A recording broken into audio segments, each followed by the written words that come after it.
Let's get it.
get it.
Let's get it.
Morning, everyone, and welcome to day 4 of the PMCO Spring Split Wildcard. Day 4. Did I say day 4 earlier? I think I did. That's why I have my coffee in my hands early in the morning.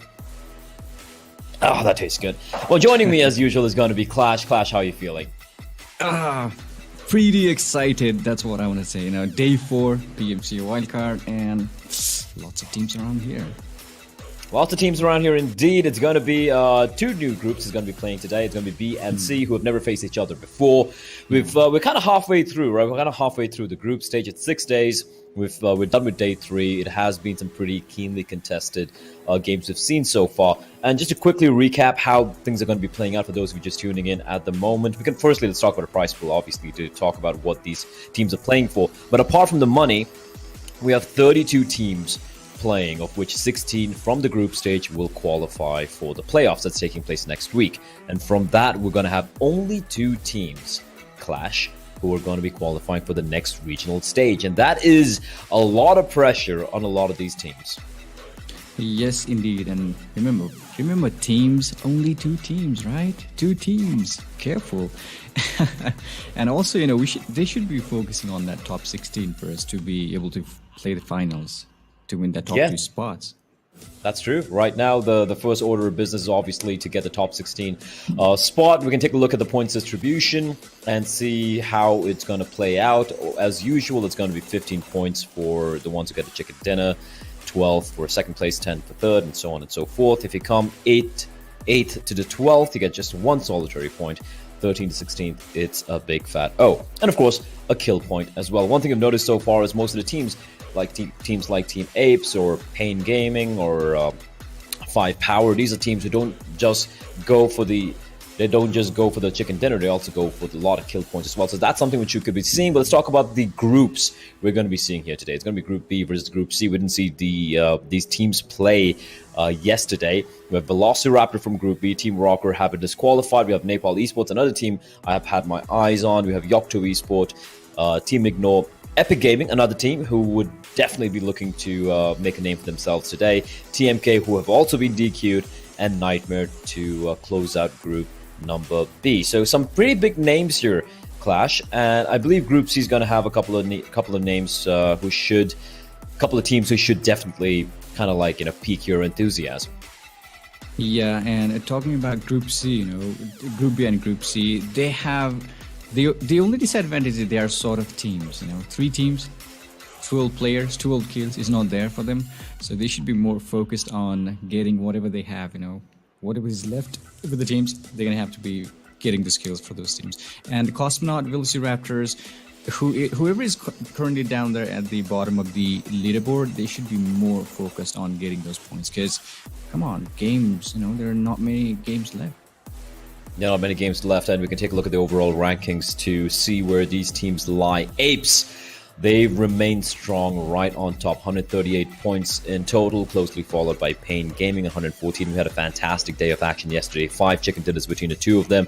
We have Yocto E-Sport and PeaklySeven, and Team Gravity and WCK Team Rage to close out the top 6. However, you take a look at Astro Academy and EpicGaming, 7th and 8th position, but guess what? They're in 63 points tied with only 4 games played. So there is a real possibility they could double their points and even take the lead away from APES Incorporated. So keep an eye on Astro Academy and EpicGaming as we take a look at the second half of the top 16. These are the teams right now, as it stands, halfway through the group stage, who have kind of made themselves feel a little safe, right? Team Unity, Way to Conquer, Victor Gaming, Battalion 5, Nikon, and Wonkru. But then again, Clash, we all know that these teams, the names I mentioned right now, have played 8 games, and they're going to have to sit today out. However, there's so many teams who are in the 17th and below who have only played 4.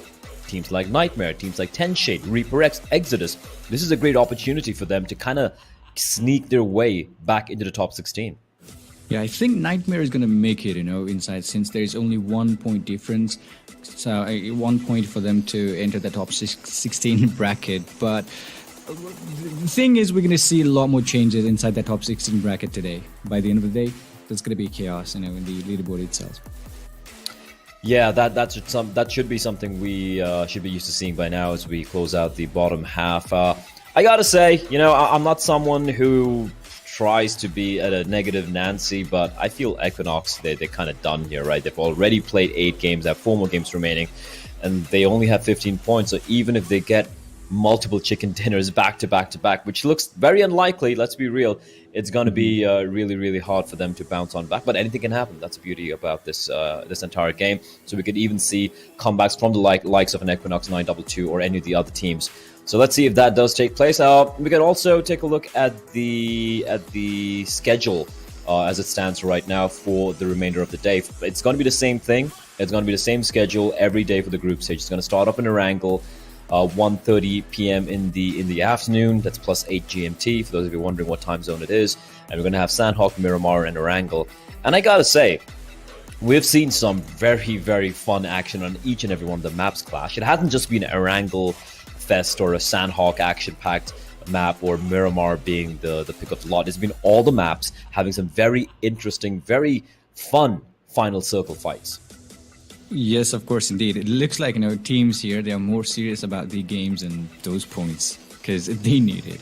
And, before we start again, I really want to see those teams who is currently at the last place, the bottom of the league standings. I want them to show something different and climb up a little bit more higher, and maybe they can fit in that top 16 bracket.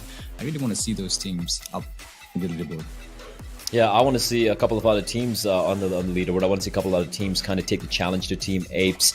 APES Incorporated, and of course, the names would be the Nepal Esports. So they're a team who surprised us, who were really, really good on day one.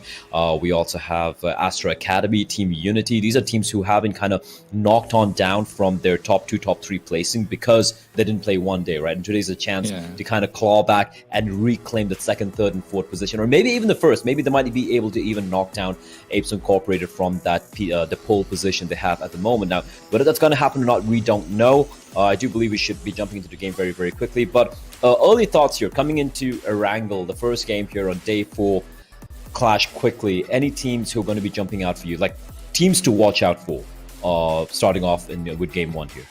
Well, as I told you, I wish that those teams was down there at the bottom stays. I want them to climb up, but there is actually a team, that Astra Academy and EpicGaming. They're currently in the 7th and 8th place, which is good for them, and I think they will have a little bit more challenging games today. That's what I feel, That it should be, right? That they have proven they have what it takes. I love how close they are. Look at the damage dealt. The difference of less than 200 points of damage. It's so very closely balanced, these two teams. Even the damage received being just almost just 100 points of difference. 30 to 33 kills, 63 points at tied together.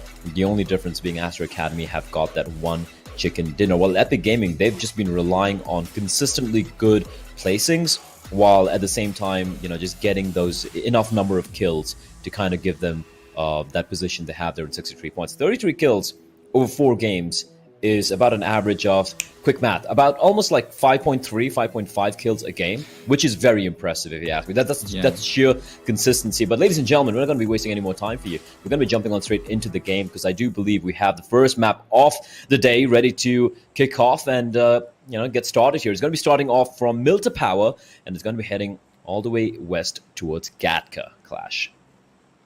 Oh, beautiful, beautiful Erangel it is, and what a playing path. Okay, I think we have a team here in Group B and Group C who loves to go to the military base and also somewhere around the Noboripnoe. But it seems the first team who will be jumping off the plane, who are they? There's a couple of teams, by the way. Astra Academy already heading towards the Noboripnoe. It seems they will be more comfortable there.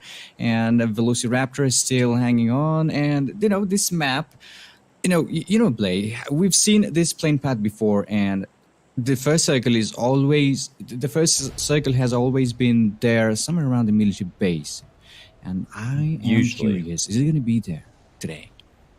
Let's find out. Let's find out, right? We did see, like you said, Astra Academy. I've seen them in Novo a couple of times already, so I'm not too surprised there. And considering the plane path is so close by, it just makes a lot of sense. But we saw that wild circle all the way up north towards Stalba yesterday. It ended on the beaches, on the beachfront next to Severny. So it could be something. You could be seeing something pretty interesting. Also, bearing in mind, we have only 12 teams or is it 12 teams or 13 teams playing here 13 teams. today, it's going to be much lesser action or much lesser bodies to find, right? Because it's going to be, well, basically lesser players in the server. So I don't expect to see too many early fights. There are lesser teams and more real estate to cover, and they're going to have no trouble finding that. And take a look at the circle. This is smack center. Pretty much the most central circle I've seen so far on this map in this tournament at the very least. And everyone's going to be feeling very comfortable here. We have Nepal Esports on the eastern sides towards Milta Power. But I don't expect to see any early fights here unless Blancos decides to just pop off and go for a hunt here. But it looks like he's just going to be sticking around and looting up as Bay is just going to leg it from Yocto Esports. Yeah, you know, Cosmonaut, Yocto, they've been fighting like... Oh, that's a nice jacket. Yes, indeed. But, you know, Cosmonaut, they've been engaged in early fights. If you take a closer look at the, you know, previous games from Cosmonaut Esports, they love to go here in the Yasnaya, and every single time they have some company. Every single time. And that's that's what's costing them in the leaderboard, and I believe they will play some good games today. And hopefully, you know, as I talked to you about the situation before, those 3 teams down below at the leaderboard, I really want them to rise and shine so that they can, you know, get inside that, fit in that top 16 bracket. Yep. Let's see if that's going to be the case here. Blanco's just running around. I wonder if it's my side. I can't hear audio. Is it for you as well? Hopefully that gets sorted out real quickly.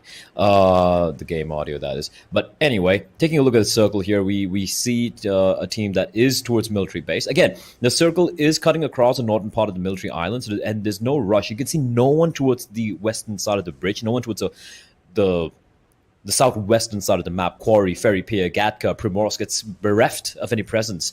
And even for teams like Unity who've opted to go towards Zaki, which is usually a risky play, right? Zaki's so far away from where the circle usually winds up towards that it's a risky play. But it doesn't matter where you are, Milta Power, Novo, Military Base, Zarki, even Stalba, or even Primorsk, you're going to be fine, at least for the time being. And that's going to prevent, or rather that's not going to be a problem for all these teams. No one's going to be rotating early on. Everyone's going to be comfortably looting up, waiting for the next circle. And even when the next circle comes on in, they're going to take their time. They might even risk it taking a bit of damage from the blue just to wait out these early rotations. But I don't think that's going to be taking place here. So might be one of the slowest games we will see so far in the PMCO group stage, Wildcard group stage. But that also means, Clash, that the final circle could be absolute pandemonium. It could be almost, like 40 players in the final circle. Yeah, that's also my prediction. You know, the circle is huge. It's covered a lot more good area here in the map, here in the first game of the day 4 in PMCO Wildcard 2021. But you know, looking at these teams, they're gonna play. You know, they're gonna start slow, and no matter how much they want to stay alive, you know, how much they want to play this game, take this game slower, I don't think that's going to happen in late games, because eventually they're going to have to fight, right? Eventually they're going to meet some enemy in their rotation or in the compound where they want to go. So yeah, it's calm, right? It's calm. They're taking their time. They're maybe planning some new strategy to climb up in the leaderboard, to make some changes there. But the late game is definitely going to be chaotic. And talking about the teams who is currently down at the bottom again, I want to focus the teams down at the leaderboard. So they should be more aware of the fact that they cannot be eliminated too soon. They have to get those kills and also those placement points if they want to fit and if they want to qualify for the finals. And that's what they must be planning, these teams like Cosmonaut, VelociRaptors, Yocto E-Sports. I'm really rooting for them. I'm not sure if I should be doing that, but yeah. I mean, like, it's okay. It's human to have a few favorites here and there, right? Like, for me, it's Apes. Apes are a team I really enjoy watching. Firepower, a team I really enjoy watching because they just like going for those fights. It's something. I'm a simple man. I see people pick up guns and go boom, boom. That just makes me a happy, simple man. I know, like, for 5,000 IQ gentlemen like yourselves, you want to see more tactical games. You want to see teams rotating the right way, playing the safe game, playing the odds, not taking too many risks, playing a more of a risk mitigated approach to the game and all of that, which I can completely understand. but I just prefer people just shooting themselves in the face. That's so much more fun to watch, in my opinion. But whether that's going to happen or not, it's not going to happen right now. Like we pointed out, there are fewer teams than usual because we had a couple of teams who got disqualified, more than a couple, in fact, who got disqualified for forging their registration documents, which is something you should not be doing because it can be illegal and it can lead to some serious repercussions in real life as well, not just getting banned from a tournament. So we won't be seeing a few teams, of which one of them was TMK, Team Muslim King, who got a chicken dinner in Sanhok, and they've been knocked out, which sucks, right? Like, you see a team who do well, and you're like, okay, wow, these guys could probably do something, and then they get disqualified. That means they've not only stolen that opportunity from some other team from playing, but they've also kind of ruined it for themselves as well. So yeah, don't cheat and don't be an ass, right? We do have Team Exodus towards Georgia. We just saw that for a moment. We can see the circle still cutting across them, and as we do see the circle shrinking, and we should see the next zone in the next 30 seconds or next 1 minute or so. Any thoughts as to which direction it's going to be heading towards? I'm not going to even ask you a place, but any coordinate which you're going to be giving: north, south, west, east, well, northeast? The circle is huge. I would love to see the circle somewhere around the southwestern side of the map where nobody is at currently. Oh, towards Quarry, thereabouts. Yeah, somewhere around Quarry or the Gatka. But we've seen so many circles, late game circles in the Gatka. So I don't know. It's PUBG Mobile. You can expect anything. Anything can happen here. Anything can happen indeed, as we do have Nepal Esports, their team who they started off strong, very strong on day one, and then they kind of petered out a little bit. Just the energy levels dropping, one might say. So keen to see what they're going to be showing here today. They're right now, I still believe, still in the top 16 position. They would be looking to solidify it further. So we have Northeast Esports, Nepal Esports. I keep saying Northeast Esports for some reason. We have EpicGaming, we have 5Power, we have Astra Academy, Unity. These 5 names, at least for me, are the teams you want to keep an eye out for. Of course, not disregarding anyone else, as well as we have the big green Zoom banger dropping in straight in the middle of the map. And there is a team in the vicinity with their vehicles. That's Team Epic. Do they want to go for this, though? Because there are, I think it's Cosmonauts who's nearby.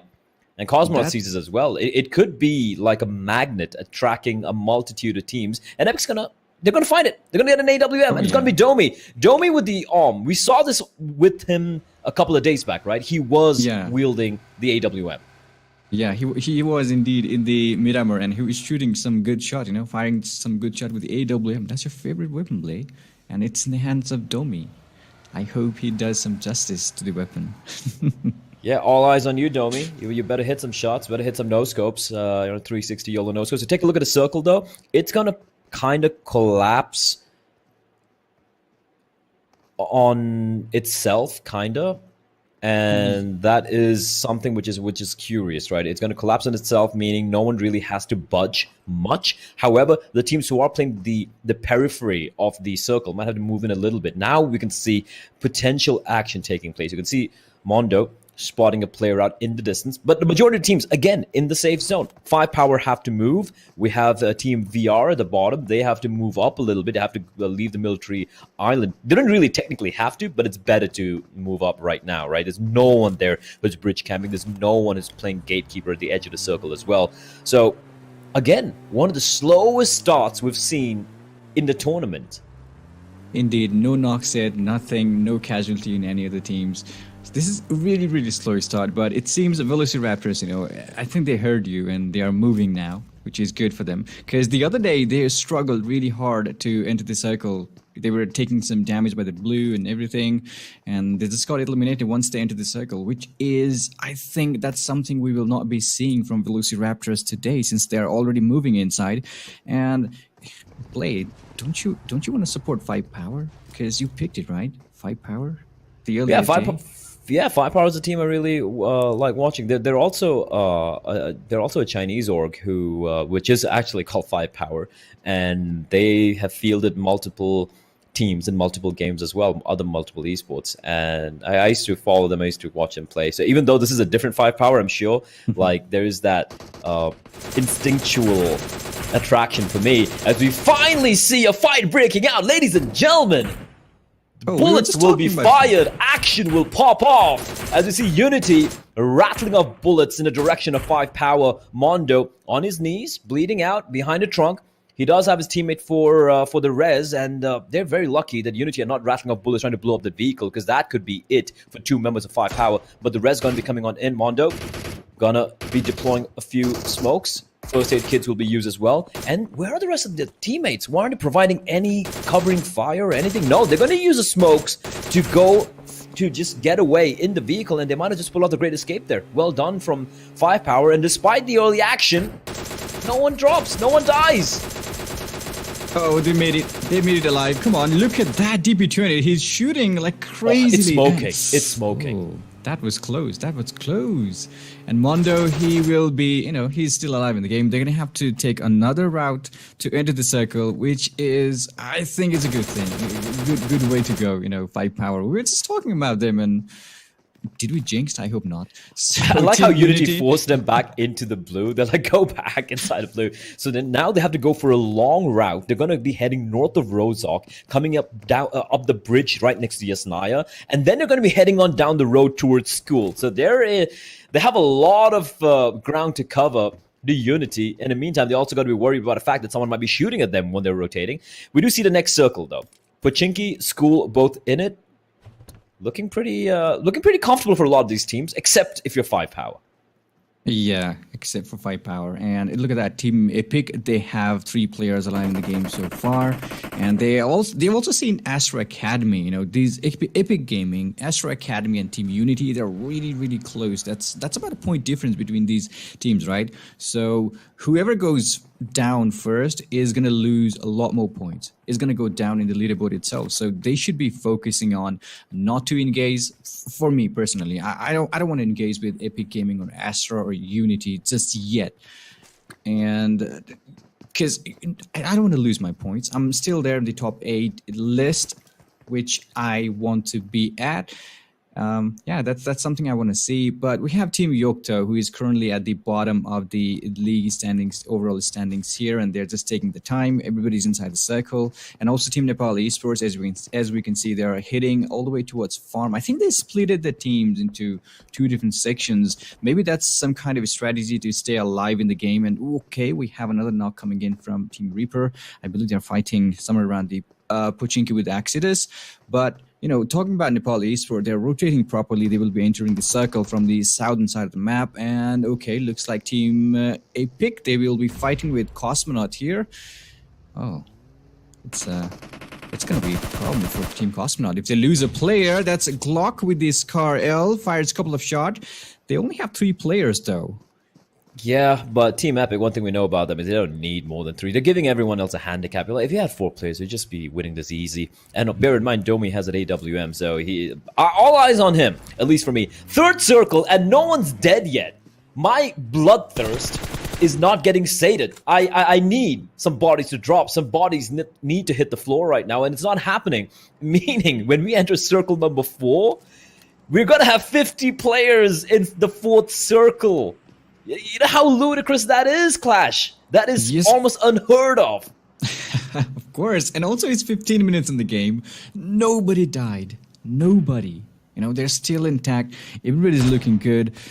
Wow, what a chaotic, and dramatic end we are expecting here. Oh, I think he's just teasing the players inside. Reaper with the Mini 14. Beautiful DMR to use. They're still here in the Pochinki, though. It seems the circle is going to force these players to enter Pochinki. Oh, okay. Okay, it's in the Pochinki play. I'm definitely not the one who should be predicting the circle, but it's heading towards Pochinki. I was completely wrong. Oh man, this is going to be a bloodbath, isn't it? We have all players still alive. 50 players, and those of you wondering, wait, it's supposed to be 16 teams and 64 players. Well, we had 3 teams getting DQ'd from Group B and Group C, as we finally see the first kill. The first kill, and it has got to be Mondo, who was also the first player to be knocked down early in the game. Unfortunately, he gets knocked down a second time, and this time around he won't wake up, as we have first blood being drawn here, ladies and gentlemen, as we will be entering the 4th circle, which is absolutely nuts. We still have 49 players alive, all 13 teams in the running. It's gonna get quite hectic. Yeah, Pochinki, Exodus, they're not going to leave this place. And every other players, they are slowly heading towards these buildings here in Pochinki. I was expecting more like an open play zone in the end, but it turns out we have Pochinki, lots of buildings. It's going to be a little longer game. That's what I think. And the VelociRaptors, they made it inside the circle in time. There is a player, by the way, Team 10 Shade, really close to them. VelociRaptors, I think they want to play a little safer because look how they've split their teams 2 by 2. 2 players here in the Pochinki and 2 players to the other side of the Pochinki, that ban house. There's a nade, but nobody's there in that pit. He is, he's definitely gonna miss that player. And look at the colors in the map, play. It's colorful, right? It's inside the Pochinki. It's a kaleidoscope. It is a kaleidoscope. It just has Sugar Daddy. He's knocking Nepal Esports players down one by one. The DMR dealing quite a bit of damage. Oh, the Car98 knock. Reefus from Unity getting knocked down with a headshot as well. Oh, I wish I'd seen that. The Car98 action, sniper action, something I really, really do enjoy. Sotko providing covering fire. Base pushing up. Oh, this is lunacy from Yocto. They want those kills, and he's going to find them. He's going to find at least one. Is he? No, not yet. And his teammates coming in to help him out as well. They're slaughtering the last players left alive. But Ashok holding the line. He finds one. Can he make his escape is the question. There's nothing he can do for his teammate. And Bay in the smoke, bullets whizzing past him. Bay just rattling off bullets. In turn, he gets shot as well. And now he's got to apply the first aid kit. He needs to come out on top. In the meantime, we have bodies dropping all around. Ashok from further away getting shot at. A sliver of point. That should be it. But Ashok, he somehow manages to clutch it out. How does he win that? How does he win that? He had nothing. Nothing. 10 points of health, and he manages to catch the player, and he stays alive. What a play from Ashok. He's the only player left so far, and what a game that was. What a game. But, still, Yocto E-Sport, they've got 2 players alive in the team, which is good. They lost 2. But anyways, what a game that was. Ashok, that was really, really amazing. He really clutched it. That's what I want to say. And that's a Cosmonaut again. Device down on his knees, including Epic Ambition. 3 of the players on Team Cosmonaut are really close by. I think they will be trying to revive the teammate. No, Epic with a couple of smokes. They need that rest, for Team EpicGaming because they're already outnumbered. They only have 3 players already, so they should be getting their teammates alive back on their feet. Look at the number of players there. You can look. The next circle is going to be cutting Pochinki in half, and look at how many players are still alive. Now, some of them have found their homes in those buildings towards Pochinki, so they don't have to budge. And if the next circle heads towards the fields, it's going to be the killing fields. We still have every team in the running as we enter circle number 5. That is something which you rarely get to see, especially in a map like Erangel, which has been played so often. Although, a couple of these teams are very close to being eliminated. Nepal Esports, Ashok, all by his lonesome. And let's see for how long he can delay what is looking like the inevitable, because there are too many players to fight. Look at this. Look at this. This is populated. This is like a lockdown where everyone's inside their houses. No one's allowed to step out, just like shooting bullets at each other. But in the meantime, we have a team in the field. We have a couple of teams in the field. A little bit of battle breaking out. It's got to be 5 power. Scooby taking the fight. Gets knocked down though. And Reaper's going to be pushing on in. Scooby, there's nothing he can do. His teammates are nowhere nearby. And Scooby should be finished off there. Indeed, he will by Exodia from Reaper. Reaper living up to the names, trying to be the Grim Reapers of Pochinki. But look at the battles breaking out all over. Almost impossible to keep track of. But one thing we know is 5 power down to 2 members. And they're spread quite thin. Yes, of course. And I can feel the pressure, Look at that. How many teams? How many teams? If you step outside that building, you're going to be taken down. There's a high risk for you to be taken down just like that. And you never know from which direction you're going to be shot down as well. So we should be really careful since Pochinki, these buildings, is still inside the circle. The next circle, however, could go to the other side, which could be problematic for lots of teams who is currently here in the Pochinki. Reaper still looking good with the... Okay, he's got that ghillie suit. That's a good thing for him, but it's not going to be very much useful inside these buildings, though. Maybe he's trying to pretend to be a flower pot, a plant inside a building. And people, there's just some decoration inside. Domi is going to finish off Sugar Daddy. Look at that. Look at that cluster of teams on the left-hand side of the circle. It's just brutal, isn't it? The next circle, it's... It's still 50-50. It could end in the buildings. It could end in the fields. If it's in the fields, it's gonna get gruesome. They're gonna have teams getting mowed down because bear in mind, a couple of the teams have already set up their fortifications on the eastern side of the safe zone on the circle. We see Team NTE, we see EpicGaming, we see, I do believe that Team Cosmonauts as well. They're way outside of buildings waiting for the other teams to finish each other off. They're biding the time. But eventually, the bodies are going to hit the floor. Yeah, of course. Okay, that's 5 power is spatial, it's still alive in the game. And okay, that's what I was about to tell you. If the cycle goes to the open field, I believe half of the teams who are currently here in the buildings of Pochinki will be eliminated in the process of getting inside that play zone, you know. Because look how many players are. They're all close by. Spatial down there. It's Reaper. They're just chasing those 2 players from Team 5 Power. Spatial is also here. Spurs with his Scar goes inside with the ghillie suit. I don't think that's going to be enough though. Spatial taking special care of himself. And also Zemo. Oh my goodness. What is going on here? Ambition with that AWM. Finally, he's using it. Second shot. Oh, he just tags the body, but his teammate Riley's going to find... There are going to be 2 knocks there. And that is terrible. The vehicle's going to be blown up, I'm quite sure. And Ambition making that AWM sing the song of his people, the death song of his people. Beautifully done. And Sam, oh, he's going to ride out in the open. That is absolute lunacy. They're just running on in, trying to escape the buildings. And Hershey's going to get dropped. Team TS battling off against Reaper. And Reaper seems to be coming out on top barely, though, as Ligro is going to get a knock on one of the players. I think it's Sparsh who will be found out. And again, almost impossible to follow what's happening. All we know at the moment is people are dropping left, right, and center. Yeah, of course. They're dropping down here in the open field. They're dropping down there in those buildings as well. And, okay, lots of nades being thrown out. So many rotations, you know. So many rotations has been made. And, oh, that's a bold move by Vino. He could be taken down. To that. There goes Team 5 Power as well. They've been eliminated completely. Blankos. He should be reviving his teammate anytime soon. But the circle is definitely going to force these players to be a little more careful. Because Domi is down. It seems he's down. Okay. Ambition with a couple of his smoke. They need to make a move, though, and that nade could be... Oh, the Molotov right in front of Blanco. So lucky to not be touched. As you see, another team getting knocked out. That is going to be Team Ignore. And Blanco's using the smoke to his advantage, slowly creeping up. He's got Sibo far away towards the sniper tower as well. Bear in mind, Molotov going to find one. Versi with a nade, finding Azure. And the bullets once again whizzing past above. Everyone's snaking in the grass because the final circle looks like it is going to be ending in the fields. Clash, and that's such a scary thing. That one single circle, one single rotation cost about 6 teams to be eliminated from the game, and that's really huge.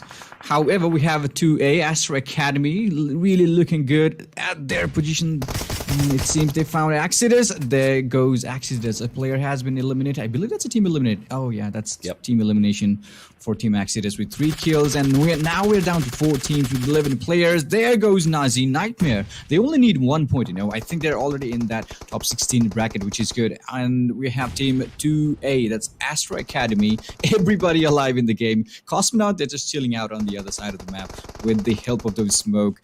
It seems it's going to be really hard for Team Reaper, though, since he is, you know, Axodia is the only player left for the Team Reaper here. He does have a little bit of a trench to work with, though, just tossing in a few smokes, trying to provide himself some cover, tossing in a few nades as well. And 2A are not wasting time here. They're not going to be tunnel vision on this one solitary member. They know there are a couple more other players alive. Cosmonauts at Blancos and Sibo. We got Nightmare. Versi still down. The rest should be coming in, I believe. Dexter and Nazi, his 2 teammates are there. And now, Exodia. Now, you pointed out, Clash is all alone. When does he go for the run? When does he make a move? Because the circle is surely going to be shrinking in. And he has quite a bit of fields to run across. Scry is being very brave there. Out in the open. He's got some cover with the hay bales. But for how long?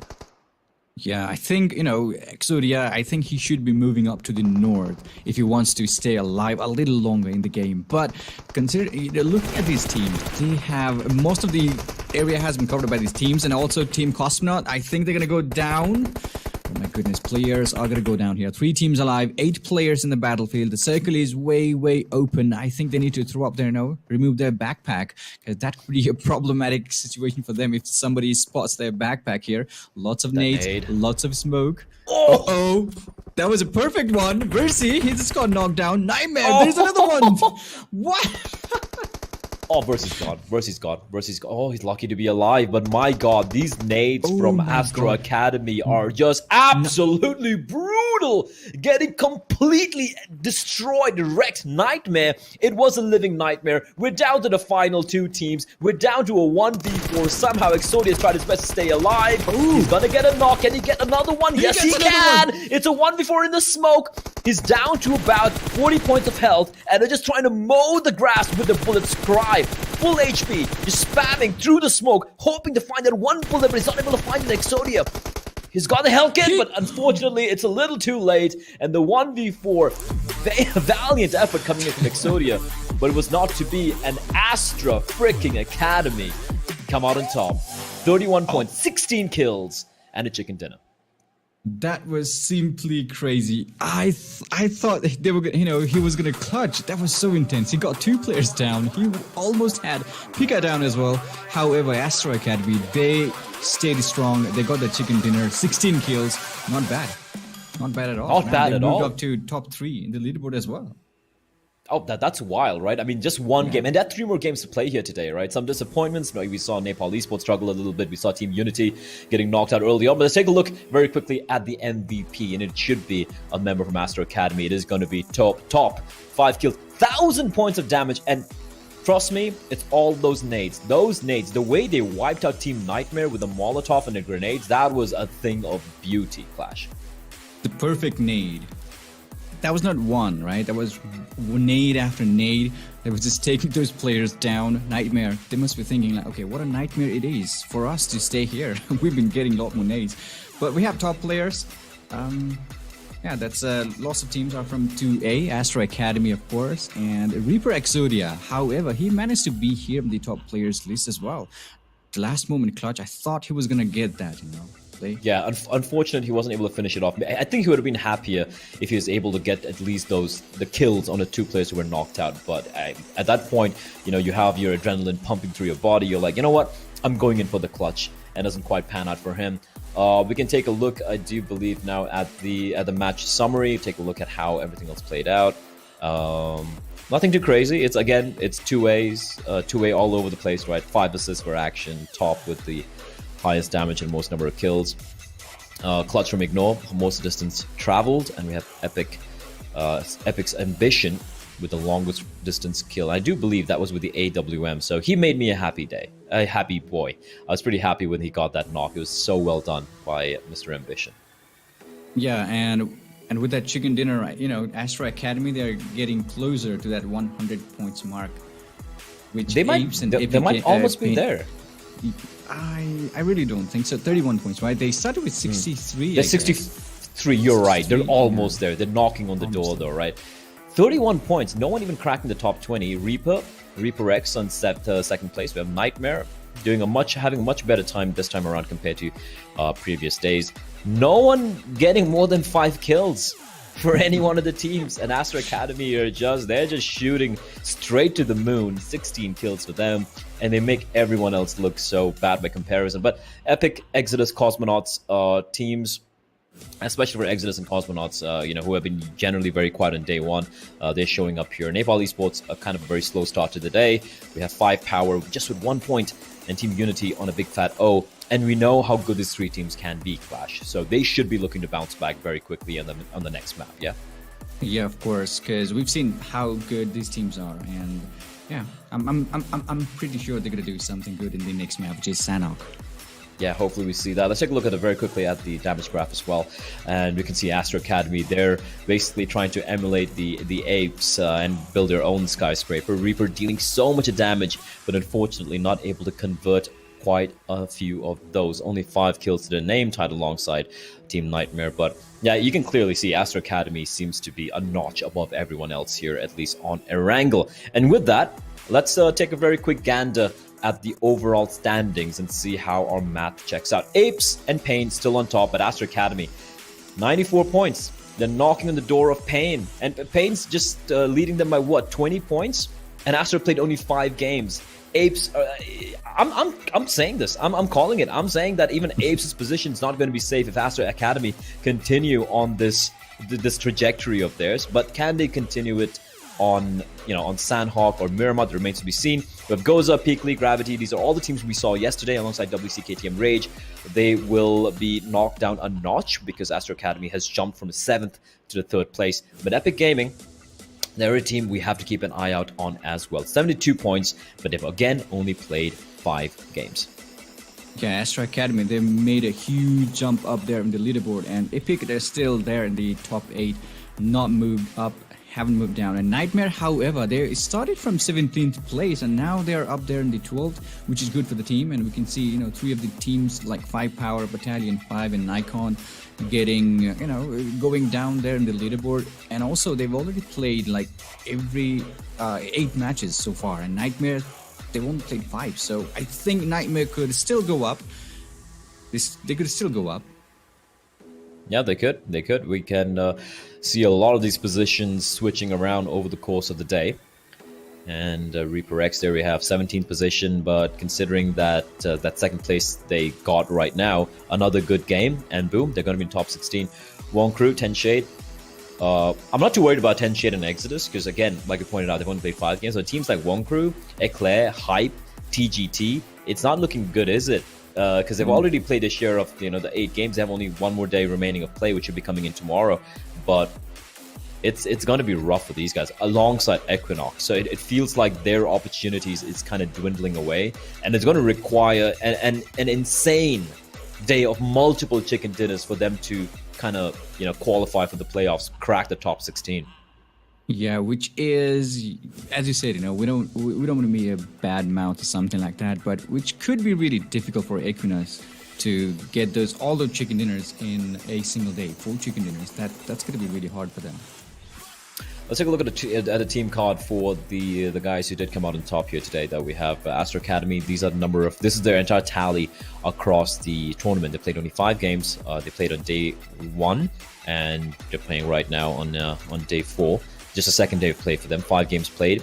And Pika, Top, Scry, 10 kills apiece. And then we have Action, like living up to his name. He's got that cowboy hat. He's got his really, really cool aviators and that red leather jacket. And he's got 16 kills. The guy is a beast. Yeah, these 4 players, definitely a team to watch out for. I'll put it across this way. We know now for a fact that it's going to be very, very hard for Astro Academy to be knocked out of the top 16, right? They've already solidified their position at top 3, and they still have a lot of games remaining to be played. I would love to see Apes Incorporated, Pain Gaming, and Astro Academy, kind of have a 3-way fight in the final circle. That would be a thing of beauty. Now, whether that's going to happen or not, that's going to be taking place later on during the playoffs. Right now, we're going to be going to a very quick break, ladies and gentlemen, and we'll be back with more action here in the PMCO Wildcard Spring Split 2021.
Welcome back, everyone. I hope you guys enjoyed a short break. Grab something to drink, maybe something to eat, because we're not going to be wasting any time. We're back in the action, in the midst of things. Game number 2 off the day of day 4 of PMCO Wildcard Spring Split 2021 is about to get underway. It is, of course, going to be on everyone's maybe not so favorite map. It is going to be on Sanhok, which I personally like. I don't care what you guys do.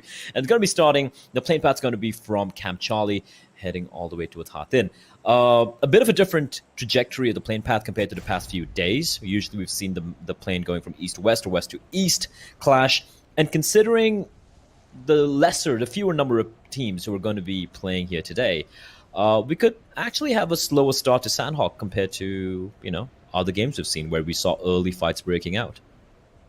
Yeah, and that's what we've been seeing from these teams. In Erangel as well, they just started shooting at each other. I think that's about 17 minutes in the timer. They started shooting at that time. So I think Sanhok is small, but they're not ready to engage in any kind of battle. They shouldn't be, to be honest. They shouldn't be. And for VelociRaptors, if you talk about the teams, I was really rooting for the teams who were currently at the bottom of the league standings, but seemed the first game was not good enough for VelociRaptors. And also look at that, they are about to engage here way too early. They're sharing the compound with Team Reaper. That's Axudia, by the way, who was almost about to get chickened in the previous round here. However, he's gonna go down by the hands of VelociRaptors. They can confirm the kill. Well, that's unfortunate. He did try his best in the previous game, trying to pull off the 1v4 clutch against Astra Academy, and now he is going to be the first and the earliest casualty in the map. It's unfortunate. Reaper would be looking to get some trades going here, but I don't really have much information. They know where Godang is. They know where probably one more player is. And for VelociRaptor, what did it do? Did they go on in? Did they push on in for the kill? Try and find more, or did they just hold their ground and force Reaper to make a mistake, right? We can take a look at a circle, though. Oh, a few nades being cocked here. Looks like they're ready to get some kills early on. I like it. I love it. It must suck to be a mummy wrapped in bandages in a tropical climate, though. Like, you're sweating and you need to have your deal. Take a look at the circle, though. It's not too drastic. It's actually going to be favoring almost every one of the teams, and no one dropped towards the Bantai, the Nukan Island, and few shots being taken by Admiral. Doesn't have much cover. His feet are showing, his head showing as well. And hey, MF, he's going to get the easy knock. And Reaper are getting taken down one by one by one. No trades whatsoever. So it seems VelociRaptors, they're all pumped up to climb up the leaderboard. There goes another player, Sam. He almost finds a knock, but okay. He's also low in his health. VelociRaptors, they're going to be losing one of their players as well. However, Team Reaper, they should be really careful now. 2 players alive, 2 players to continue the game with, which is good enough, but also it's too early to engage, to go really aggressive towards their opponents. It's really too early. And we have the circle that's really, really huge as well. EpicGaming, they're somewhere around the docks, I guess, which is completely okay. And also there is a team, Cosmonaut Esports, who is looting Camp Alpha, which is not inside the circle. But these teams, talking about these teams who is currently at that top 16 bracket, they must be playing more comfortably. There is no pressure at all. They just chill out in the map. Make sure not to die, not get eliminated way too early with no points at all. I think that's something they are planning out today. And those who are not in the bracket, they should be going after the kills and also for those placement points. Well, let's see if that does take place, though. Right now, they're playing this one pretty safe, not really looking to overextend, and that, in my opinion, is indeed the smart thing. I'm going to take this one slow and steady. No need to be aggressive. And it looks like there's an admin in my ear, and I think we've kind of jinxed this clash. We might have a rehost coming in. A few players, unfortunately, getting timed out. You hate to see it, but it does tend to happen at times. So we're going to be going to a very quick break, I believe. Or are we? No, we're going to continue, which is great success for all of us. We're going to continue with the game. No rehosts, no breaks. We're going to be sticking around here. It looks like whoever had disconnected has reconnected back, or his internet problems have been sorted out, which is fantastic news for everyone. And like you said, it's going to be a slow game here. We saw the early skirmish between Reaper and VelociRaptor. VelociRaptor coming out on top. But apart from that, I guess everyone's going to be taking this one pretty slow. Yeah, very slow. And also, these teams today, these groups B and C, they don't have full teams to play. Like, they are short of 3 teams, right? 12 players. That's about 12 points for these teams. Whoever tries to get that. So, yeah, they should be more cautious, more passive gameplay. But as I told you before, those who are at the bottom of the league stages, out from that top 16 bracket, they should be playing for the placement and also for the kill points. They cannot simply rely on those placement points only. There's, by the way, there's Tin Shade Case. He doesn't want to take shot. Nepal Esports, however, they're taking the time to loot Hatin. Everybody is in there. I think Case knows that there's a whole team inside that building, and once he, fires at least a bullet, he's gonna be hunted. So I think he's trying to give some information to his enemy, to his teammates.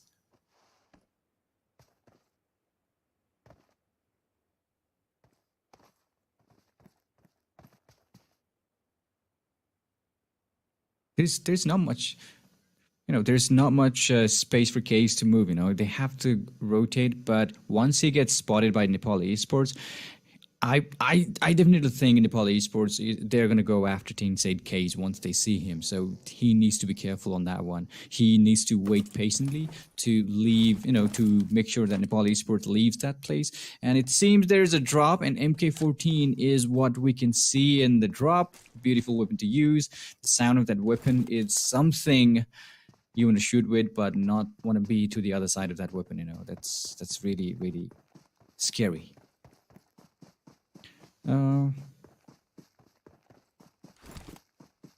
Yeah, you right. you get, whenever somebody uses MK14 at you hear the sound, right? You get knocked first, yeah, and it sounds nice. I love I really do enjoy the sound of the MK. Hold on, Cage is coming. No, I haven't spotted him out yet. It's perfect timing. He's gonna find 2. He should find 2. He doesn't though. Sile able to trade. That was really close call.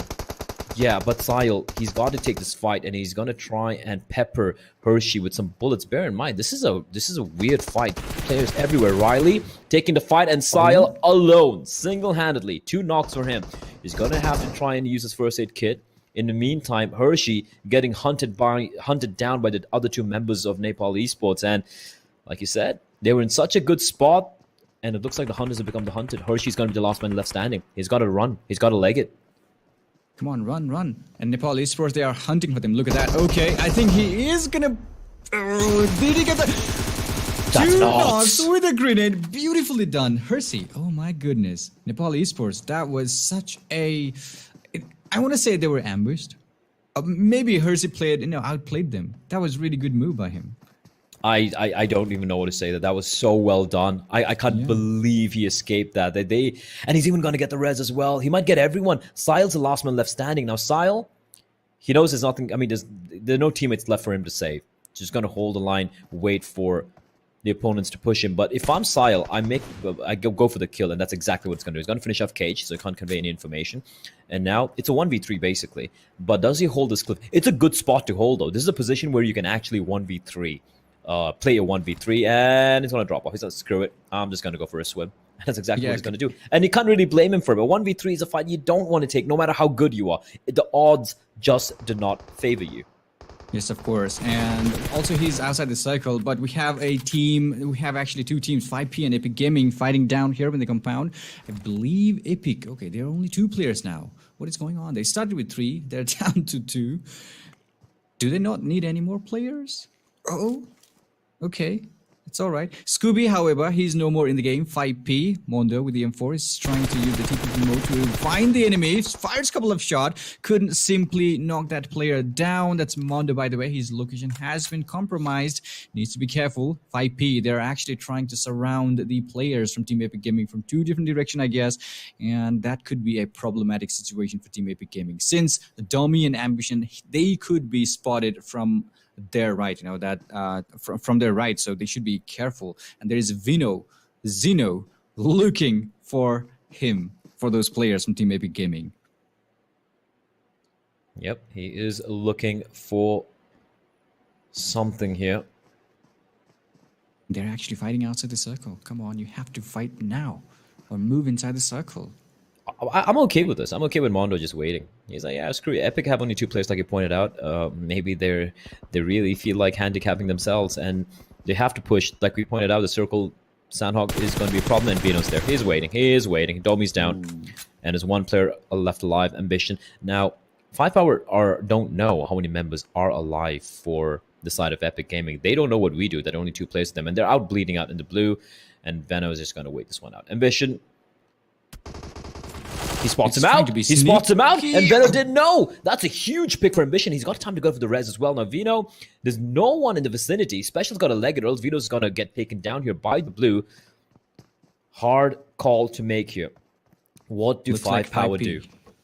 Yeah, it looks like 5P, they're going to lose one of their teammates right away. And EpicGaming, they're going to be entering the circle with no problem. Maybe they will flank to the right or maybe left. Sayal, however, made inside the circle to, I think he will be entering from the Tatmok, and that's a huge, huge shift from the circle itself. And nobody's here towards the southwestern side of the map. There is a drop nearby Van, and nobody wants to go there, it seems, for now. But 5P, who knows, they could be going in, and I think Vino is going to be revived. Look at that, he's crawling towards his teammate. Oh, that was close. Just in the nick of time. Yeah, that was really close. And EpicGaming, this is their time, to enter the circle, to flank these enemies, and that's beautifully done by Team Epic. Since they only have 2 players, they should be more careful, and yeah, it's good that they're alive in the game. Well, they're definitely alive and kicking. No one getting eliminated yet. We have EpicGaming way at the bottom there. Both the 2 players somehow still alive, somehow surviving unscathed, despite 5power trying to hunt them down. Pretty slow start. We did see the early couple of players getting taken down. We saw that that fight as well, where it was a huge clutch nade coming in. Who was it? It was Hershey, yeah. Hershey, yeah. He tossed a brilliant nade, saving his team, saving his team's dreams there. But apart from that, we haven't really seen too much of action. As we have the circle, it's going to be towards Paradise Resort, Van, and they're going to be cutting across Camp Bravo as well. Most of the teams are already well entrenched inside of the circle, so they don't really have to worry. For 5power, they're going to be making their way into safety alongside Epic, who are a bit of a distance away. And if you look at the southern side of the circle, there's no team really looking to, play gatekeepers, right? They're very fine playing a little bit more deeper inside.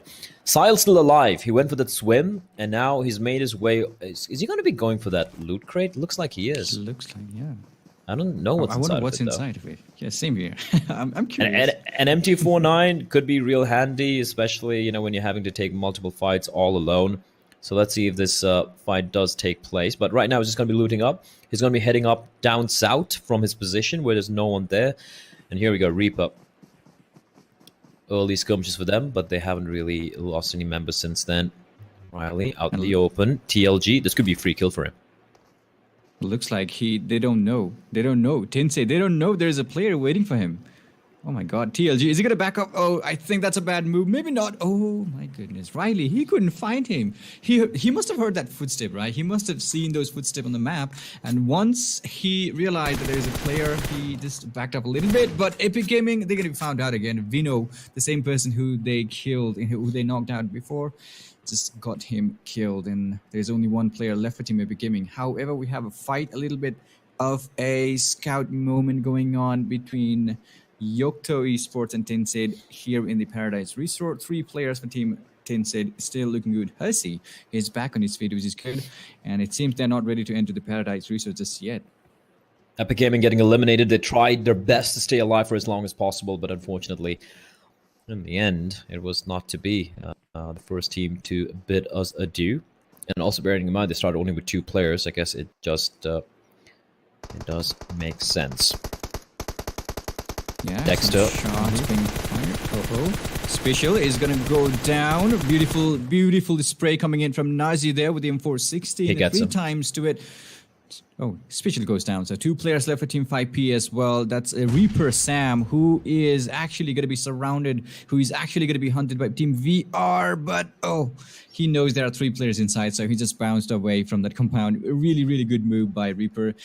Because, he's all alone there. His teammate is not even close. He needs to be careful and he needs to survive. He needs to be surviving in the game as well. As the circle shifts, we have lots of teams outside that play zone who will be entering the play zone anytime soon. But look at that. Still, the northeastern side of the map is completely clear. Nobody's here to the southwestern side of the map as well. But as the circle closes in, we will be seeing these teams fight for those compounds because there are very few compounds left for them to hold on to. And those compounds can also be a death trap, right? You might find temporary shelter there, but if the circle doesn't favor you, you're going to be trapped inside and nades are going to come raining on. And that's one thing we've noticed. These teams, they really, really, really, really like using the nades. But will that be the case or not remains to be seen, as we see Team Nightmare over here. We see Yursi just healing up a little bit, crouched on down. And just one. Does he spot a player? Exodus. I think he must have spotted a player. He's going back. He's like, okay, I've seen a player there. Come on, get back, guys. Let's stay inside the building. He must be conveying those messages to his teammates. But it seems like Sayal from Team Nepal Esports, he will be joining fights with Team Tensade because both of those teams from Hatin, if you remember, they're actually the same rotation, from the they're trying to enter the cycle from the northern side of the map. And okay, beat up a knockdown coming in. That's a problem with being in these houses. Like you can get shot from multiple angles, and that's exactly what's taken place here. 2A Astro Academy. Scry, the res should be coming on in. Actually, the res will come on in for both the players. So 2A, good so far. Ligro out in the open, getting taken down by Sile. This is Nepal Esports Sile, by the way, from behind, from the blue, getting vengeance for his teammates. He's gonna find a knock. He's gonna get a kill. He knows where Hershey is as well. I don't think he's aware of Riley's position, but he is avenging his entire team. Running in the blue, spots out the player. He sees Riley. He's gonna go for the spray. He knows he went down in the grass. Bullets. He's gonna whiz past Riley. One more bullet is all he needs. One more bullet. Just scraping past him, but he in turn getting shot at. That means he doesn't have time. He's got that first aid kit. He needs to use it right now. It's all about the timing, and he doesn't get it. He doesn't get it. All he needed was half a second, a millisecond. And unfortunately, the blue zone will be the death of him. Valiant attempt there from Sile, but in the end, it was not to be. That was so close call for Sile. I thought he was gonna make it. That's so close heartbreak. Call. Oh my god. He almost had that, vengeance coming into the right direction. I don't know how Riley survives. That was crazy. Riley should have been dead there, but 10 Shade, they will survive with one player still holding the flag high. Looking at the circle, still a couple of compounds, couple of few huts inside of the safe zone. And they do have about 15 seconds to work with here. They need to make a run for it. Critter. Yeah, but the worst part of the circle is there's one bigger building which is being held by Team Exodus, and every teams who are trying to rotate from the east or the southern side, they will be focusing, they will be keeping their eyes on that building. So Exodus, I think they are going to be in a huge trouble in a couple of minutes. Well, let's see if that does happen here. Exodus getting flanked quietly. We can see Nazi from NTE, Team Nightmare, slowly sneaking up. Nightmare, a team who can definitely get on top of the top 16 position, so they're going to be trying to play this one safe, as we see Astro Academy finally joining the fray. A couple of knocks, a couple of kills, but VR are going to be stealing that kill away. That's Yocto getting wrecked by bullets and the play zone as well. They should be moving. They should be leaving that place. That's VR, by the way. Okay, so Go, he was taken down by the play zone. Sugar Daddy as well. He is outside that blue, taking some damage. And it seems Team VR, they will be entering the circle, but also they are going to be taken down by the player just behind him. That's Sugar Daddy, who will be falling by the blue. Lots of players getting down because of that blue zone. Divide Team Cosmos has been as well. Yocto E-Sport, they've been eliminated with no points at all. There's another player who goes down with the play zone from Team Astro Academy. So many players getting eliminated. The blue zone giving a lot more damage. the blue zone. Oh, that's a great nade. Zio, lucky to stay alive, but Nightmare, they're aware of his position, and they're going to keep bombarding him. Nade sailing past him, but none of them really landing on him.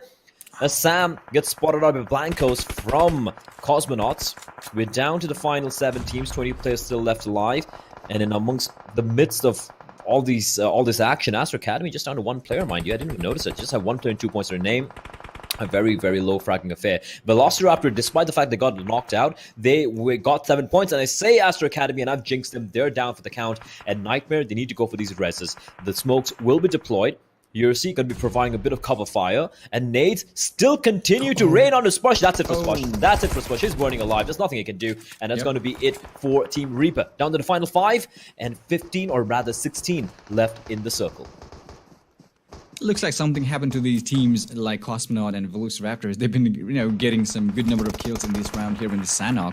But meanwhile, we have Exodus, who's taking a lot more damage as well. Unity, No Mercy, taking some damage. They only have 2 players alive. AKM, oh, that's 6-6 attached to AKM. That's a beautiful thing to do. Oh, Dexter, he just got found out. There is our Uzi power for you. He will be finding some more players. Nightmare losing 1 more player from the team, and it looks like they're gonna go down just like that. Nazi really, really closing on his. They're really low in his health, but he goes down with the poison as well. So Team Nightmare, they got eliminated in the 5th position with only 3 kills in the name. 9 kills in total, actually, there. Even though they got 3 kills right about there. And now, down to the final 4 teams. You see Cosmonaut, Exodus, Ignore, and Unity. And Exodus have to, well, they got the res on one of the players. Cosmonauts are in a fantastic place. They're a team we've kept pointing out as being disappointing. But this is a great opportunity for them to try and get a chicken dinner and get a number of points. Team Unity, though, they had a quiet start to the day, but they're a team who would be kind of favorites to make the top 16, so they have a lot to work for here. And they only have 3 players in the server right now. Alive, though, it's Rufus and No Mercy. 2 players alive, Ignore with 3 alive. Exodus, the entire squad, still up and running and gunning as we see nades being tossed in. And the nade from Rufus is perfection. Asuna will fall to his knees, and I believe he might get finished off here by just 1. But the circle shrinking in further is going to push them all on in. The only player inside the safe zone is a player who just got knocked, which is rough indeed. As we see Duida from the team trying to get something done, but they get nothing done. It is going to be an elimination coming at a complete team wipe. And now we're down to the final 3. And a final, make that a final 2. And that's only 5 players left alive. Unity will be knocked out in 3rd place. And it's down to Cosmonaut and Exodus. It's actually 1v1, if I'm not wrong. That's Silers. It is. He's the only player, right? It's going to be 1v1 for him. However, he's okay. Actually, I thought he was going to go for the rest, but no, he is not. Ignore, will he revive? That would be a bad move. He tries to, crouch and revive his teammate. That would be a bad move. There's a nade coming in. I think Duida, he's trying to give some information to his teammate. Yep. Okay, throw the nade here. I'm going to spot the player. And okay, his location, it's been compromised. Krita could be taking that shot now. 1 single nade, 1 single Molotov is what he needs. It's 1v1. Yeah, Krita knows exactly where his teammate is. And Silas trying to find some information. But Krita, he's unaware that Silas slowly crept on out. He snaked his way past him. On the periphery's vision, they're both looking the wrong way. Silas spinning. He's crossing around. There's a bush between them. Snakes in the grass, lying in wait. The rattlers are still. They're not moving, not budging, waiting for their opponent to make a mistake, scanning the grass, trying to find a clue, a piece of evidence as to where their opponent might be, but no one's really making a mistake. But there we go. Krita gets spotted out in the end. And that's going to be the player who made the move, who went for the brave play, crawling across the grass. He gets chicken dinner, and unfortunately, Team Ignore will come in the 2nd place. Exodus will get the chicken dinner alongside 8 total kills. 1,200 points of total damage. It's quite a lot of damage being dealt by Exodus as well. So they finally made it inside the top 16 bracket, which is good. And the last circle, 1v1, both of those players, they were completely looking at different directions. They had no idea. But Exodus, that was a really good flank, I should say. Snaky flank. That was a snaky flank. Very, very well played there by the side of Exodus. And of course, we have our MVP of the game as well. It's going to be Krita from Ignore. Despite the fact that he wasn't able to clutch out the 1v1 in the end, he still got the most number of kills and the most amount of damage in the server. 1 assist as well there for Krita. And we can take a look at the top 4 players of the map on Sanhok, and I'm sure we're going to be seeing some known names here. We have Sibo from Cosmonauts, we have Hitman from VR, and we of course have Akali from Exodus. Overall, a low fragging affair. Like there was, I think the kills were spread out quite evenly amongst all the players, but there you have it. And we can probably take a look very quickly as well at the map stats, so to speak. We can take a look at some fancy numbers there. And anything that stands out for you, Clash? Well, you know, I'm really curious. I'm really surprised to see VelociRaptors doing some good kills there, and despite they were knocked out way too early from the game, you know, eliminated way too early, they managed to rack up those 7 kills, which is good. And Sayal 1v3, that was good. And also that Hersey, you know, from Team Dinsaid, that was one hell of an aid. Yeah, that's a highlight moment right there from Hershey. We can take a look now, I believe, at the match rankings and how everything how the cookie crumbled on that map. Exodus coming out on the first place, so as we saw, Ignore coming a close second. Cosmonauts finally stepping up, third place for them with 5 kills, at 15 points to their name. Unity with 12, and those 12 points are going to be very handy for teams like Unity and for Nightmare as well with 9 points. VelociRaptor, who have been struggling quite a bit, they have managed to, kind of redeem themselves to a certain degree. Whether that's going to be lasting or whether that's going to last for the duration of the day remains to be seen. We can take a look very quickly, though, at the overall standings right now to see where these teams stack up compared to the likes of APES and PeaklySeven. Astro Academy, quite a game this time around, right? They didn't get too many points, so they're going to remain in 3rd place. No changes in the top 6. It remains the same as it was in the previous game. Unity go up 1 point, though, now tied alongside WCKT and Rage. But again, they've only played 6 games so far. So Goza, PeaklySeven, and Gravity, they got to keep an eye behind them because Unity is going to be catching up very, very quickly. The difference between the 4th place team and the 7th place team, that is Unity, is just a measly 4 points. So by the end of the day, I think I can be forgiven for predicting Unity should be placing at the very least the 4th place in the overall standings. Let's take a look very quickly at the second page, though. EpicGaming dropping down a bit. We still haven't seen them really step up. Nightmare solidifying their position in the top 16 as well. 5 Power, again a quiet game, but they had such a great day 1 that they're looking solid. Exodus, this win is such a big boost to their overall tally, right? 51 points now. And they're tied alongside Nepal Esports. And if Exodus continue this run, they're pretty much going to be, I wouldn't say a guaranteed chew-in, but they're going to definitely make their lives much more easier as they enter the final days of the group stage. Bottom half of the table, though. You want to take me through this? Yeah, we can see, lots of changes here. So many players, so many teams going down, and Team Ignore, they've climbed up a little bit, which is good for them. Cosmonaut as well. That was a really good gameplay. I believe that was the most most good game for Cosmonaut. Best game for Cosmonaut so far. I think so, and I believe they will be getting some more kills. Despite that, they are still not in that top 16 bracket. They also have 2 more games to go, and as you saw, Team Exodus, 1 chicken dinner changed everything, right? They just climbed up inside the top 16 bracket, so that is something we can expect from these teams. However, VelociRaptor is still looking really at that, non-mover place in 20th place in the overall ranking with just 12 points. Yeah, that's rough, but they're going to be feeling better than Equinox, because Equinox have played those 8 games. Right? Yocto E-Sports as well, they've been struggling quite bad. And at this point, I guess you can kind of say Hype Gaming, Team Hype's kind of fell flat as well. Some disappointments. At the same time, we have teams like PeaklySeven, like Astro Academy, like APES Incorporated, who do, of course, make us all very, very happy as well. They have been playing fantastically. I'm not sure if you have any more stats remaining here before we head to the break, but I do believe you might have the damage graph, maybe to just show you how Sanhok played out. Hopefully that should be coming on the screens very, very quickly. But yeah, there we go. Much more equal compared to yesterday or the earliest game, the first game we had today here, Clash.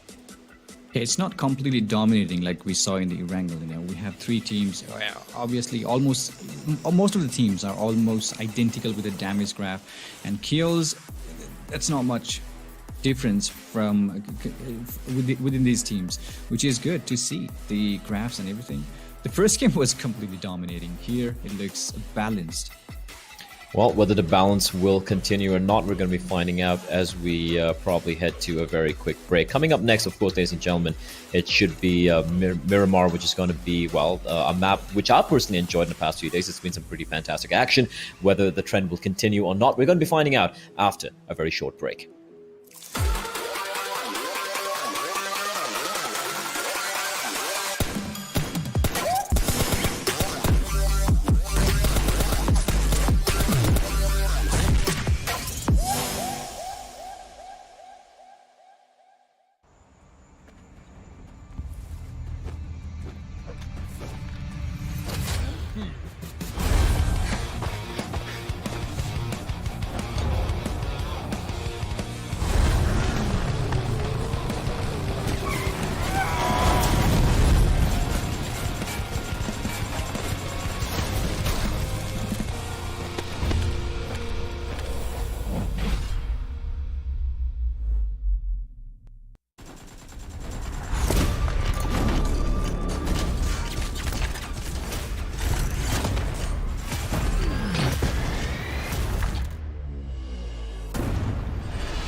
Let's get it.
And we're back, ladies and gentlemen, with more action here in PMCO Wildcard Spring Split 2021. My name is Blair, and joining me, as always, is going to be Clash Gaming. We saw a couple of very interesting games play out on Erangel and Sanhok, and now we're going to be jumping into Miramar. But Clash, before we get into that, any teams that stand out for you, which you want to talk about a little bit before we enter Miramar?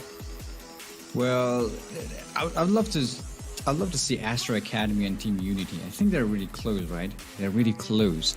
They're head-to-head. Oh, look at that. We have the graphs, which is good. Team Astro Academy, they played really well. And also Team Unity here.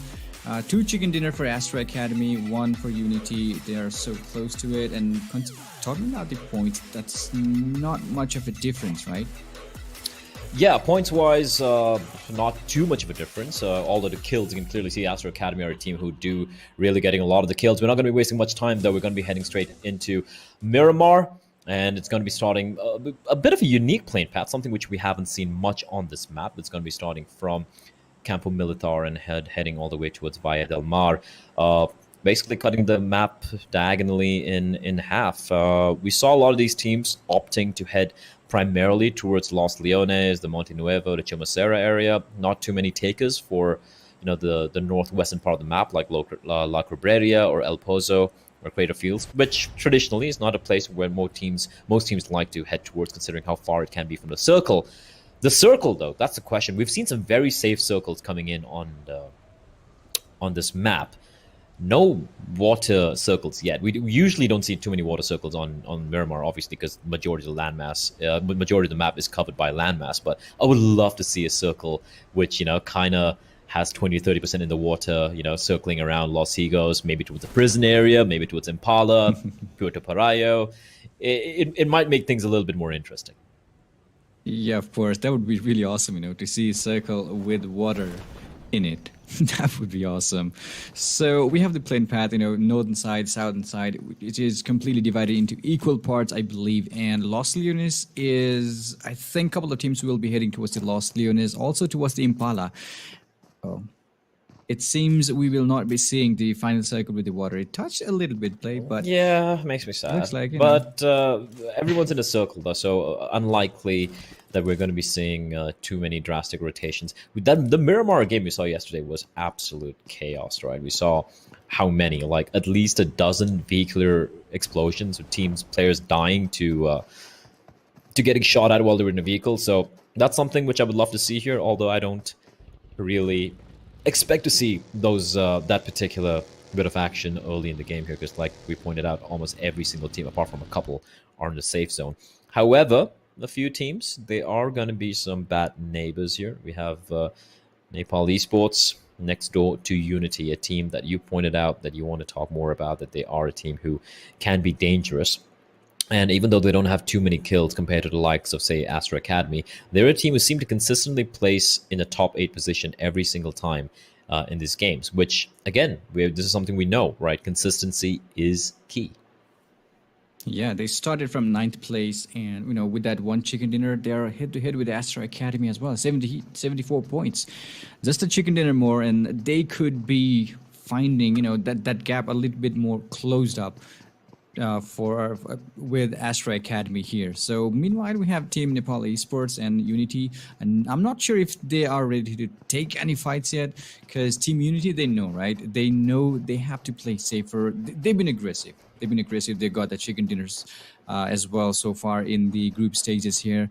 But it looks like Miramar is a map where you should be starting a little slow. It's a huge map. You should be getting as many information as possible from around the map, because you don't want to risk your teammates or your life itself while you crash into one of the compounds unknowingly that there is already a team waiting for you.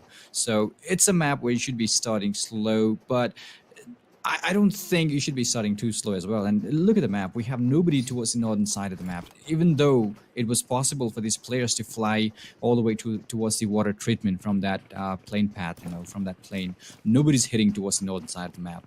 But, of course, Elazar is clear. Nobody in the water treatment. A couple of teams outside the circle. This is going to be a slow start, but also since there is not much game left for these teams, I think they will be, picking up some fights in the mid game. They will be trying to get those kills in the mid game. And also, as you said, we've seen so many vehicle explosions, vehicle accidents yesterday. Probably we could see those things today as well.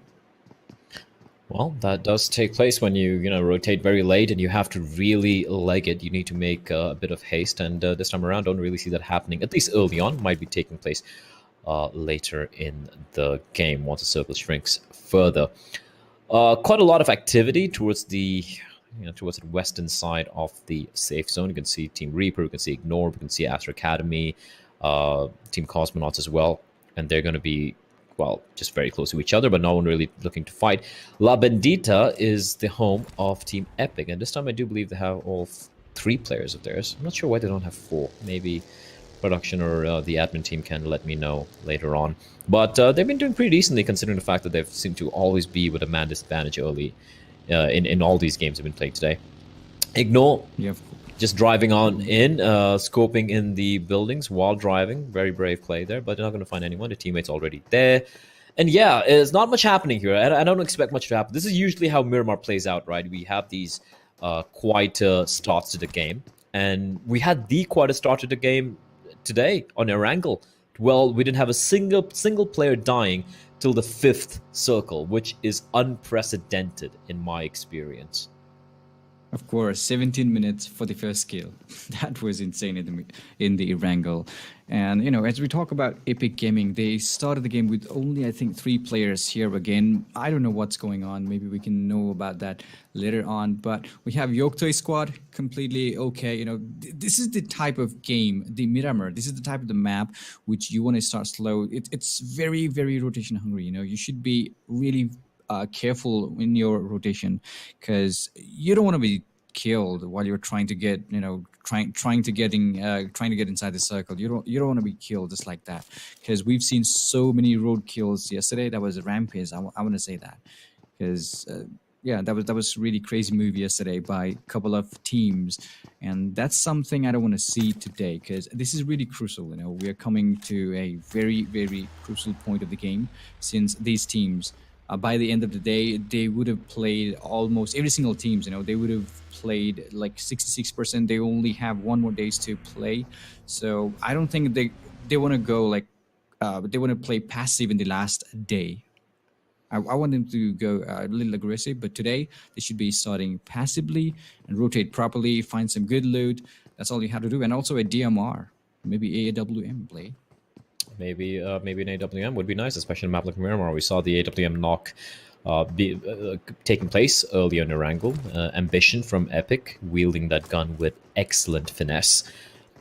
Cosmonauts, though, they have been bullied time and time again by their opposition, at least in day 1. But today, they seem to have kind of redeemed themselves. They're looking pretty solid, as all these teams right now just trying to loot as much as possible, have as many vehicles as possible. You don't want to be clustered together like all 4 members in one car, as we might see a bit of action breaking out. Speaking of action, it is action from Astra Academy. Asuna spots him out, takes a pre-fire shot with the AK, and is looking for more. But Action, he's waiting for them to peek around the corner. He's waiting for them, daring them to make a play because he's got his teammates nearby. And that's a fantastic nade.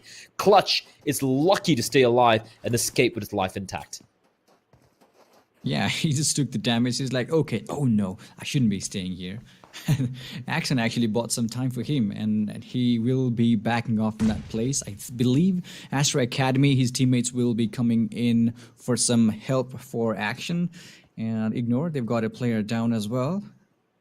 I like this play. Not looking good. I love this play from Action, right? Like he showed himself, he tossed in a nade, and he baited Ignore to take the fight with him, and his teammates were downhill. All the crosshairs trained in the position of Ignore, and they're going to get the knock. Right now, Ignore peeling away from the fight. They realize they're going to be facing off against 2A. And if you're any team in the server right now, if there's one team you don't want to fight with this early in the game, it is Astro Academy.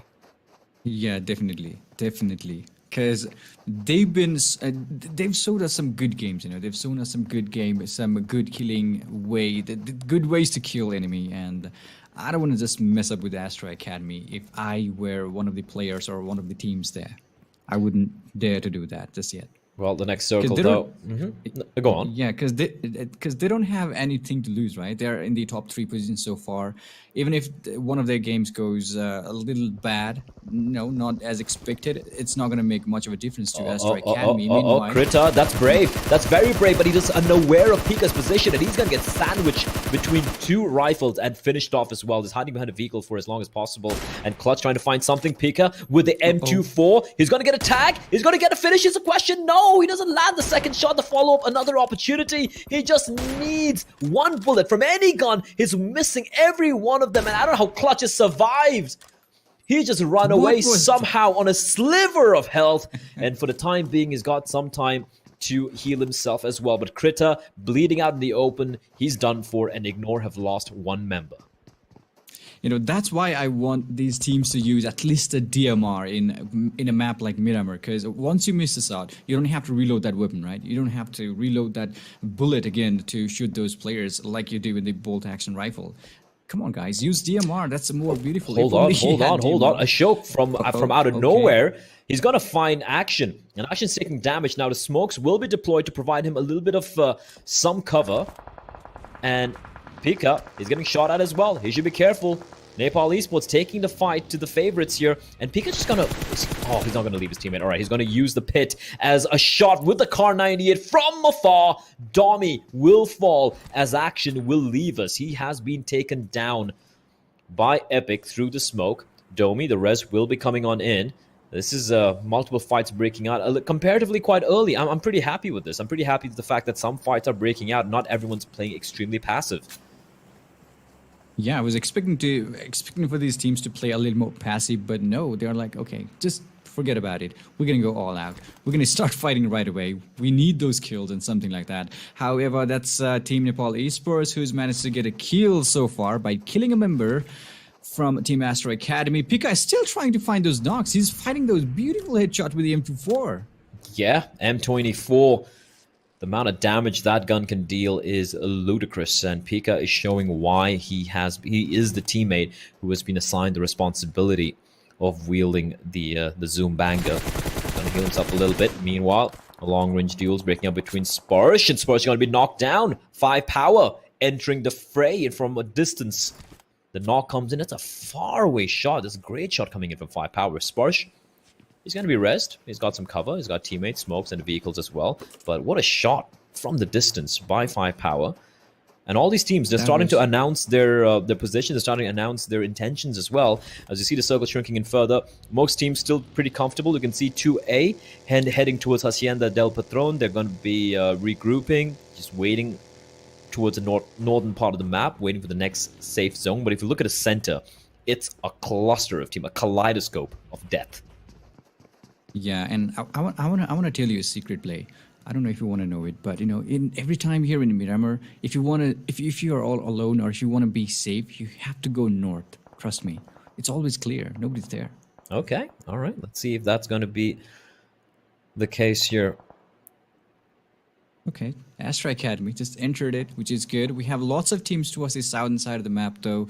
And Nepal Esports, they are hanging good towards the western side. They also have Ignore really close by, but it seems Gorang will be using that AWM with 4X attached to it.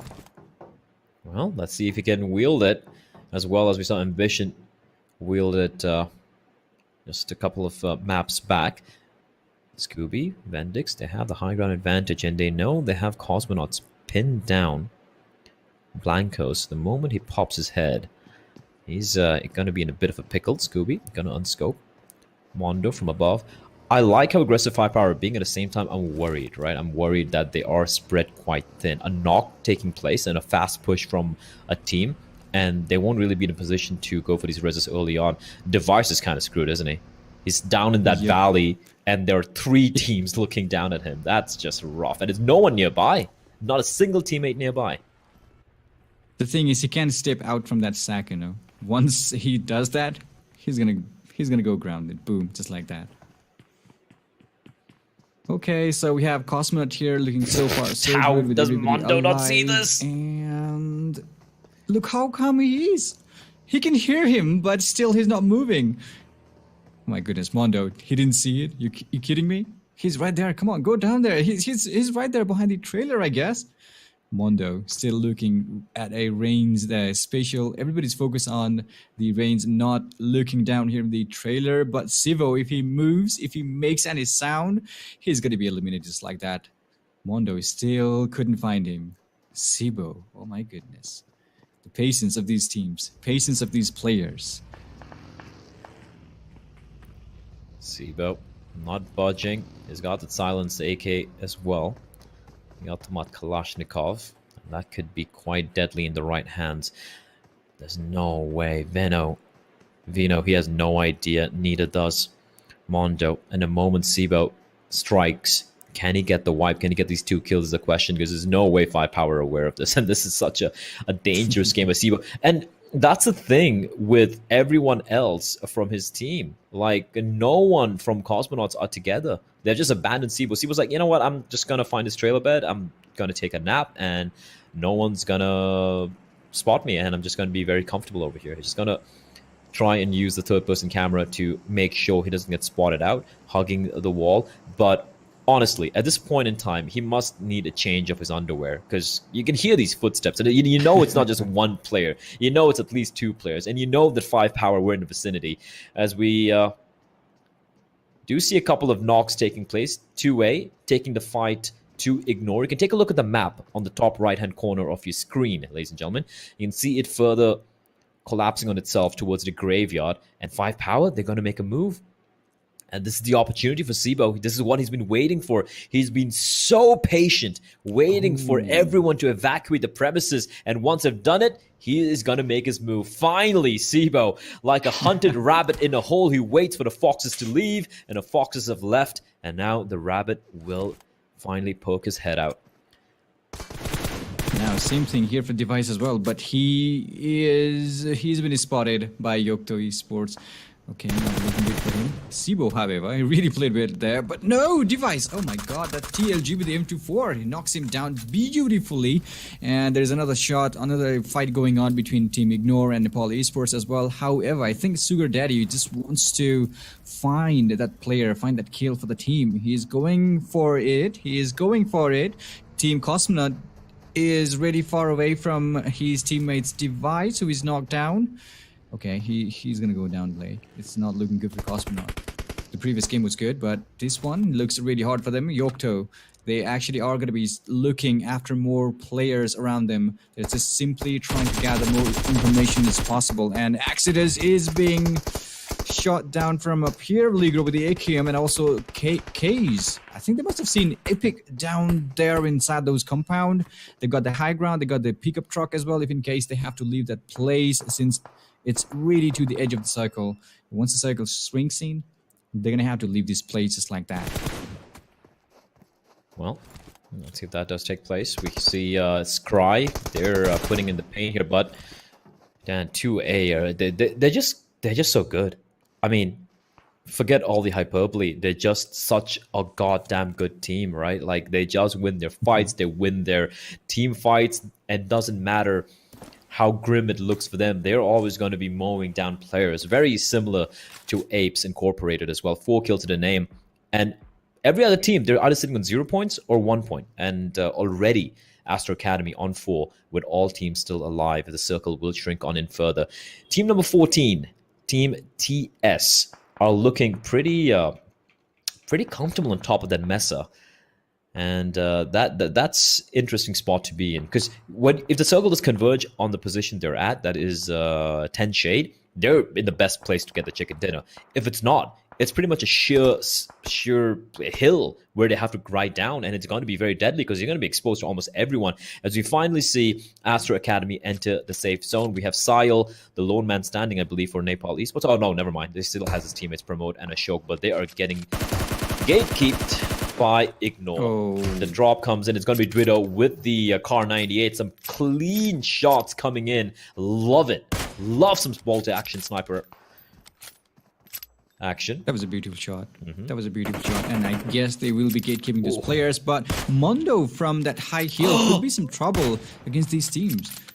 He connected, right? He connected one shot. He dealt some damage, but couldn't simply find the kill. But could have been headshot. Oh, he will be healing now. Yeah, that was close. He took really good damage there. Look at that helmet. I believe it's 66% left health. 5 power. No, inside is completely good. Yeah, 5 power is in such a good spot at the moment with Graveyard. They don't really need to leave here. They have great fortifications. Everyone else has to come to them while they hold their ground. Unity is going to be pushing in from the south of 5 Power's position. You can hear the bullets rattling away. Epic in the meantime taking a fight with TS. This is the problem for TS, right? They're way on top for 10 shade. They're way above here in this mess. So they have a bird's eye view of everything that's taking place underneath them. But for them to head on down, they have to traverse a very dangerous expanse of land, as Epic Glock is going to be coming in for the rest. So it looks like Epic's going to be okay for the time being. A bit of a battle breaking out as well, as Blanco's tossing the nades, going to find Sugar Daddy. A little bit of vengeance for his teammates. Ligro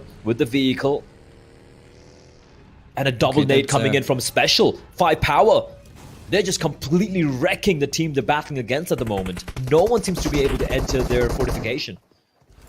Yeah, because they have really beautiful high ground. Oh my goodness. What was that? Right in the face? I think that's a team elimination. That is. Cosmonaut Esports. Azure with a perfect nade. And the way the Cosmonaut Esports are playing is really, I don't know if it's going to work, but they have been split into 2 different sections. One player is completely to the north side. A couple of players down here in the southern side. Could work, but we have 5 Power. I think they're going to be pushed by Team Nightmare. 3 players from Team Nightmare just trying to find Spatial from Team 5 Power. 2A top has been knocked down as well. VelociRaptor is really close to Nightmare, and 5 Power, they have a couple of casualty on the side as well. Kobe. Guido, it could... Perfect. This could be a perfect one. Perfectly cooked.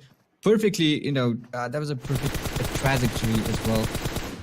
Team, and Ligro with some shot trying to get that vehicle explosion kill, but couldn't simply find it.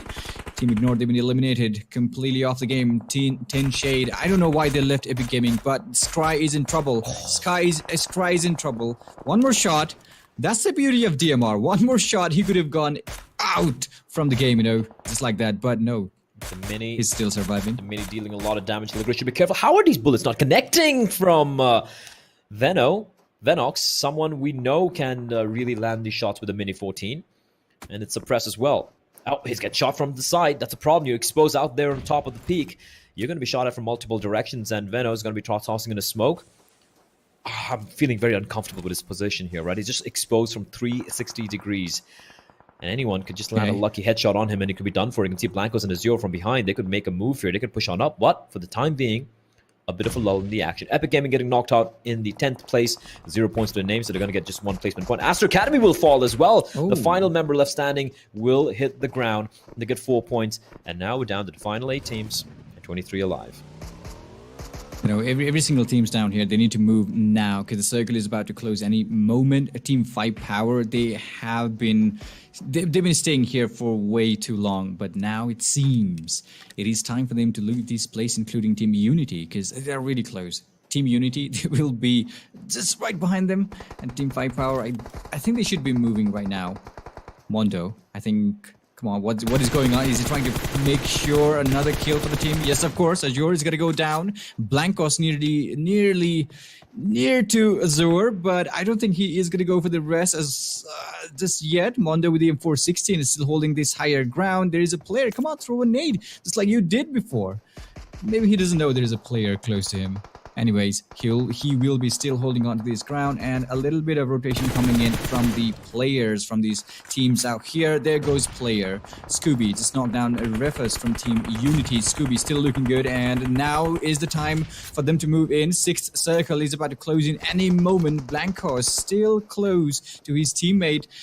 Okay. Mondo's a madman. Mondo's just a madman, right? Like, he's just running around all alone with the M24. He's going to finish up Azure, by the way. And Scooby from inside a building, he's going to find a player with a zigzagging, hoping to dodge the bullets from Team Unity. But he will fall as well. That's going to be V from Unity, hitting the ground on his knees, bloody, crawling around, waiting for someone to come and res him. But him being outside in the circle, he's done for. The playzone's going to finish him off. There we go. And Cosmonauts, well, they're out. Scooby on a rampage. 5 teams alive, 12 left in the server, and for Firepower, every member is still there. How many kills do they have now? 12 kills for Firepower, 4 teams left now, and all 4 alive, meaning everyone else is just easy moving targets for Firepower. Absolutely trying to dominate this map. I think that's a drop. Oh yeah, that's a drop coming in the middle of fight. However, Scooby doesn't care about the drop. He's going for the kill from this higher ground location, and Vino is down. He is being revived, which is good by his team in Mondo. And Reaper, they got some cover for them, but that could be a problematic situation for Team Reaper as well, since the circle is going to decide whether they have to climb uphill or whether they have to stay at their current location. All right, let's see what happens here. TS, they're trapped kind of on the ridge, and the circle, I want to see where the circle is going to be here. They still have a player in the blue. I think that's a member from Team Unity, the lone surviving member. A circle, no one in it. Everyone has to move in a little bit further. The thing is, for Firepower, they do have the high ground advantage, so they're going to be feeling extremely comfortable and ready and licking their lips to get that chicken dinner. Look at No Mercy. He's healing. He's healing, trying to delay the inevitable, but he's not moving either. So that means he's pretty much just trying to play the time. He's still walking forward. Still creeping on up, still healing himself, somehow delaying it. He can still make a run for it. He can make a run for it.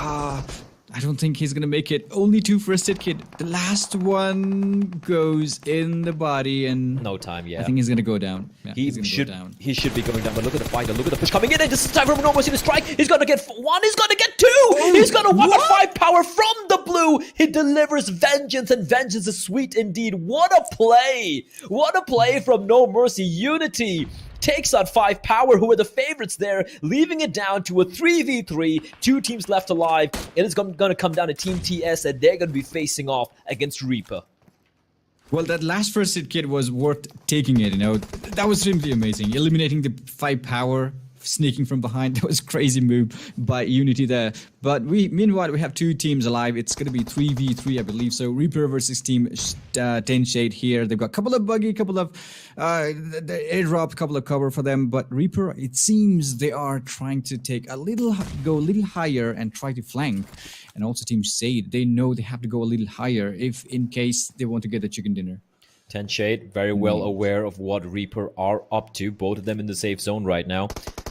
I don't think they want to wait for the 8th circle. They just want to take this fight. Sam has got a little bit of the headshot angle, which he can work with, and he's going to try and rattle off bullets, keeping them pinned down. While Exodia coming in from above. You said it. They were going for the long flank. Exodia spots out a player. He's going to mow the lawn with it, but not quite able to land the killing blow. A knock will come place. Exodia is going to find 2 knocks now. 1 remains, and Cage will be caged down, tied down, and finished off in the style by Reaper. And that is going to be winner chicken dinner for Team Reaper there. What an ending.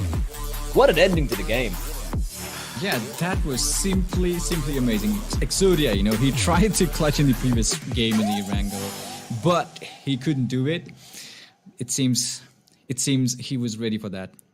Beautifully done, Reaper. They deserved it, I guess. They Played deserved really it, and Five Power are gonna be so annoyed. Like they had Unity tied down, but Unity from behind getting the final 2 knocks in Five Power. Let's take a look though at the MVP of the game. It is gonna be Scooby. You can't take it away from him. 800 points of damage, 6 kills. It was like we could only see his name in the kill feed for half the duration of the map. And let's take a look also at the top 4 players here. I would be surprised to see a lot of appearances from Five Power. How many kills did Five Power have at the end of the game? It was over a dozen at the very least, right? So we have Vino, we got Mondo, we got Scooby, combined total of 12 kills. Exodia from Reaper getting 4 kills for his team as well. And let's take a look at the match stats too, where we can see a couple more cool stats with long distance travel. That's VR Godang special with the 3 assists. Ashok with the longest distance skill. I do believe that was with the sniper rifle. I think it was a Kar98 or the AWM. I forget, but that's a match summary, and we can take a look now at the match standings as well. How did that play out? Who came out on top? Reaper X came out on top because they got a chicken dinner, but Five Power, despite coming 4th in placings, they come in 2nd because they had 12 kills, and everyone else measly 5, 4, 2, 1s. That last shot from the Unity completely changed everything for Five Power, because they had that ground under control, right? Five Power. They were about to get that chicken dinner. They were ready for it. But all of a sudden, Team Unity from behind sneaked up on them, got those kills. That was simply crazy for the team. And Team Five Power, however, they're still here in the 2nd place, looking good so far. Astra Academy, they are at the top 8 in this match, which isn't bad. And we have Team Ignore in the 9th place with 4 points in total. Nepal Esports with just 3 points on their name. Exodus, however, this game didn't go well for them. 3 points only for them. But Team Yocto and EpicGaming, however, they're still struggling with those points, I guess. Yeah, for teams like Nepal Esports and Exodus, the pressure is going to be on, right? They want to obviously end the day on a high note. Take a look at the damage graph as well to see if any skyscrapers are being built, and indeed it is. It's Five Power, despite coming in 4th place, despite coming in 2nd in the overall points tally in the map. 2,648 points of damage, 12 kills. Heartbreak for the 2nd team, I think it's 10 Shade. They have 1331 points of damage and have 2 kills to show for it. That is just heartbreak. Alongside Astro Academy, also 1200 points of damage, but only 4 kills. And Reaper, 8 kills and just 1000 points of damage. Every kill they got, every damage they dealt was, of course, a kill for them. Let's take a look at the overall standings very quickly before we head to a very short break, before we have the final map here. APES still holding strong on top there. Pain Gaming is 2nd. Astro Academy, they have 1 more game remaining here to try and jump past Paint Gaming to get a 2nd place. 1st place is also possible, but that means they need 36 points, which is doable. I'm not saying it's not doable. Unity 4th place. We have Goza in the 5th. Five Power moving up after the performance onto the 6th position.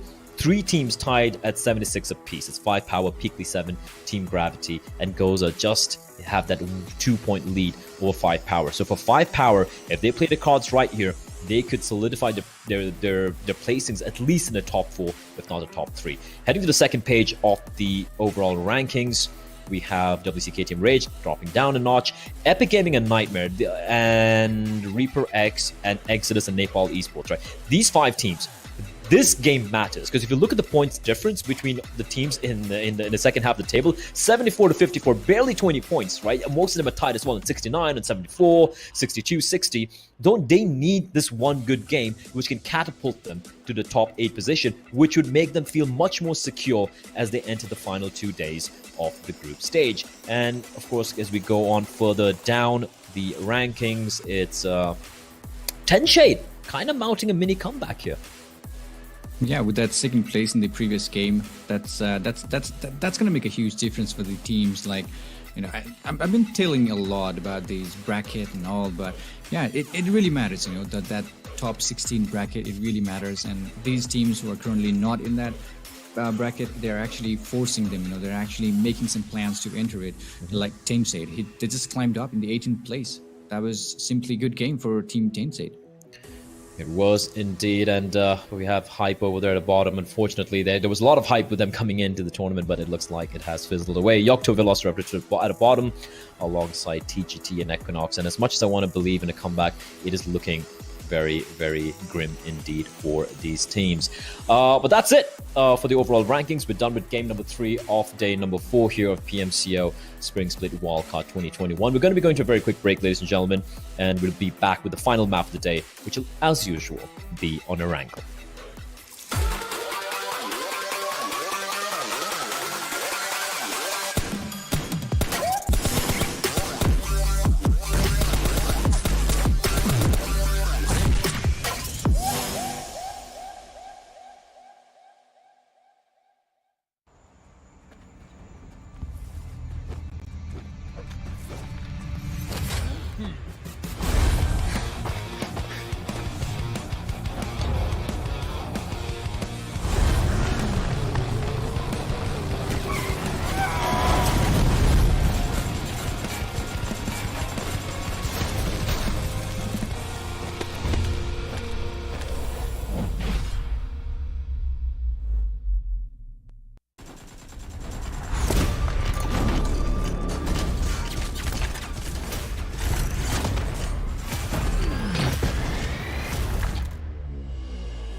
We're back again, ladies and gentlemen, with more action here in PMCO Spring Split, the Wildcard 2021. My name is Blair, and as usual, I'm going to be joined by Clash. We're going to be jumping in without wasting any time into the final game here of day number 4. It's going to be ending, as usual, on Erangel, and a bit of a switch up in the plane path. It's going to be starting from military base and heading towards Georgie, and could even see at least one team dropping towards Zaki, which is usually a rarity.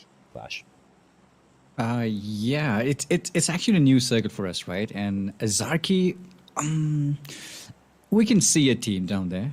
We could see that, and it seems Astra Academy, they will be heading towards the Novo Rapnoi as usual. We have VelociRaptors, they will be going towards the military island, and Zarki being so far away, but the plane path, if you take a closer look at the plane path, it's okay. It can be done. You can go to the Zarki, grab some loot, and also later on you can rotate all the way from the Severny into the circle, because I believe circle is going to be huge. We will not be surprised. I don't want to be surprised with the first circle. Well, let's see if that's going to be the case. A lot of teams dropping pretty early, and Military Island is definitely going to be populated by a few of these teams. We have VR over there. We, of course, have 2A. They really do love their Nova Repnoi drops. And looking at most of the teams, 5 Power are going to be the last team to drop. No one heading towards Zaki yet, and the circle is going to be a bit of an eastern circle, meaning a lot of these teams are going to be outside the safe zone, at least initially, but a few of them might slowly gravitate back. It could be a battle of Georgia Pole. I can look at my minimap between Exodus and 5 Power. That could take place early on. We have Unity dropping towards the ferry pier area. We have VR towards Military Island. So rotations should be fine, especially for 2A. We've always hypothesized whether they would pick up a boat and head on straight towards Lipovka, right? Just kind of circumventing Military Power through the water. They haven't done that yet.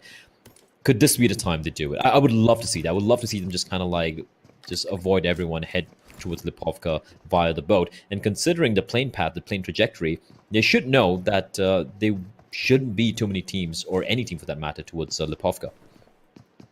Yeah, they could do that, but also, Astra Academy, they are in a very, very good position right now. They don't even have to worry about, fitting in that top 16 place. So they might take a risk, They might take the chance to cross that Nova Rapnoi breeze to enter the circle. Since I believe we only have 3 teams crossing that 100 points mark in the leaderboard, right? Astra, there was Astra Academy, APES, and Pain Gaming. So Astra, they don't have to worry about getting killed way too early. So looking at their games, I think they're going to go with a little risk. Yeah, they want to take that risk. Yeah, they do indeed want to be a little bit more risky in their approach. It's going to be one of the slowest starts. We saw the slowest start I've personally ever seen on the first game we had here in Erangel, where I think it was like the 5th circle, 17 minutes in, like you pointed out, where we saw the first casualty in the game. Hopefully, it shouldn't take this long this time around. Hopefully, we should be seeing a few skirmishes breaking out, although at the moment, it doesn't look like it is. It's going to happen anytime soon. Free loot here for Godang and his compadre over towards Military Island. And 5 Power, man, they must be really ticked off with the way the previous map finished, right? They were in such a good spot. They were mowing people down. They had over a dozen kills.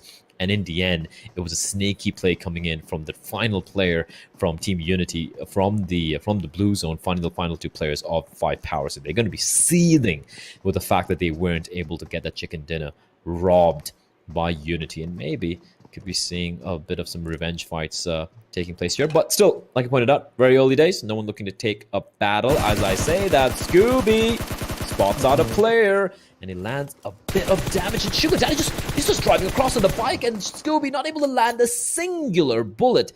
And he's going to be frustrated with that one. That was so close. I thought he was going to take him down. But that's the beauty of motorbiking. 2-wheelers, so fast. Okay, some early fights going on between 5P and Yocto E-Sports. They needed those kills, and it seems first blood coming in from Bay. Venom, that's Venom actually. He's running away from that field. He just saw his teammate die right in front of him. Now he's like, okay, I don't care.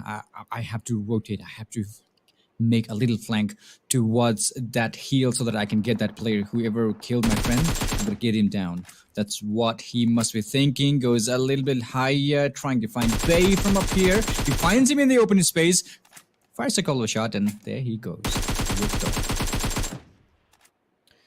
Well, easy come, easy go. Mondo was a little overconfident being out in the middle of the road all by his lonesome. He gets taken down, but then in turn, Bay will fall. So trades will take place.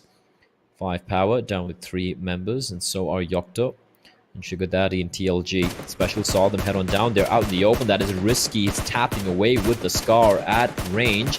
And just getting on the bike out in the open. Very lucky to stay alive. Very lucky to escape. And they look like we'll be yeeting the hell out of there. 5 power. I would say that was a brave move, you know. That was a brave move by Yocto.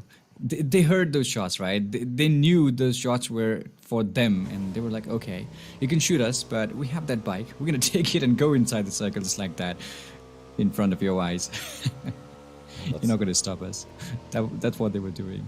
Yeah, that's exactly what they were doing. As TLG is dropping off his teammate, going to be going back to pick up his compadre in the buggy. The Scar still rattling off shots, but a little too far away. He doesn't really have vision and hoping more than aiming for a lucky connect.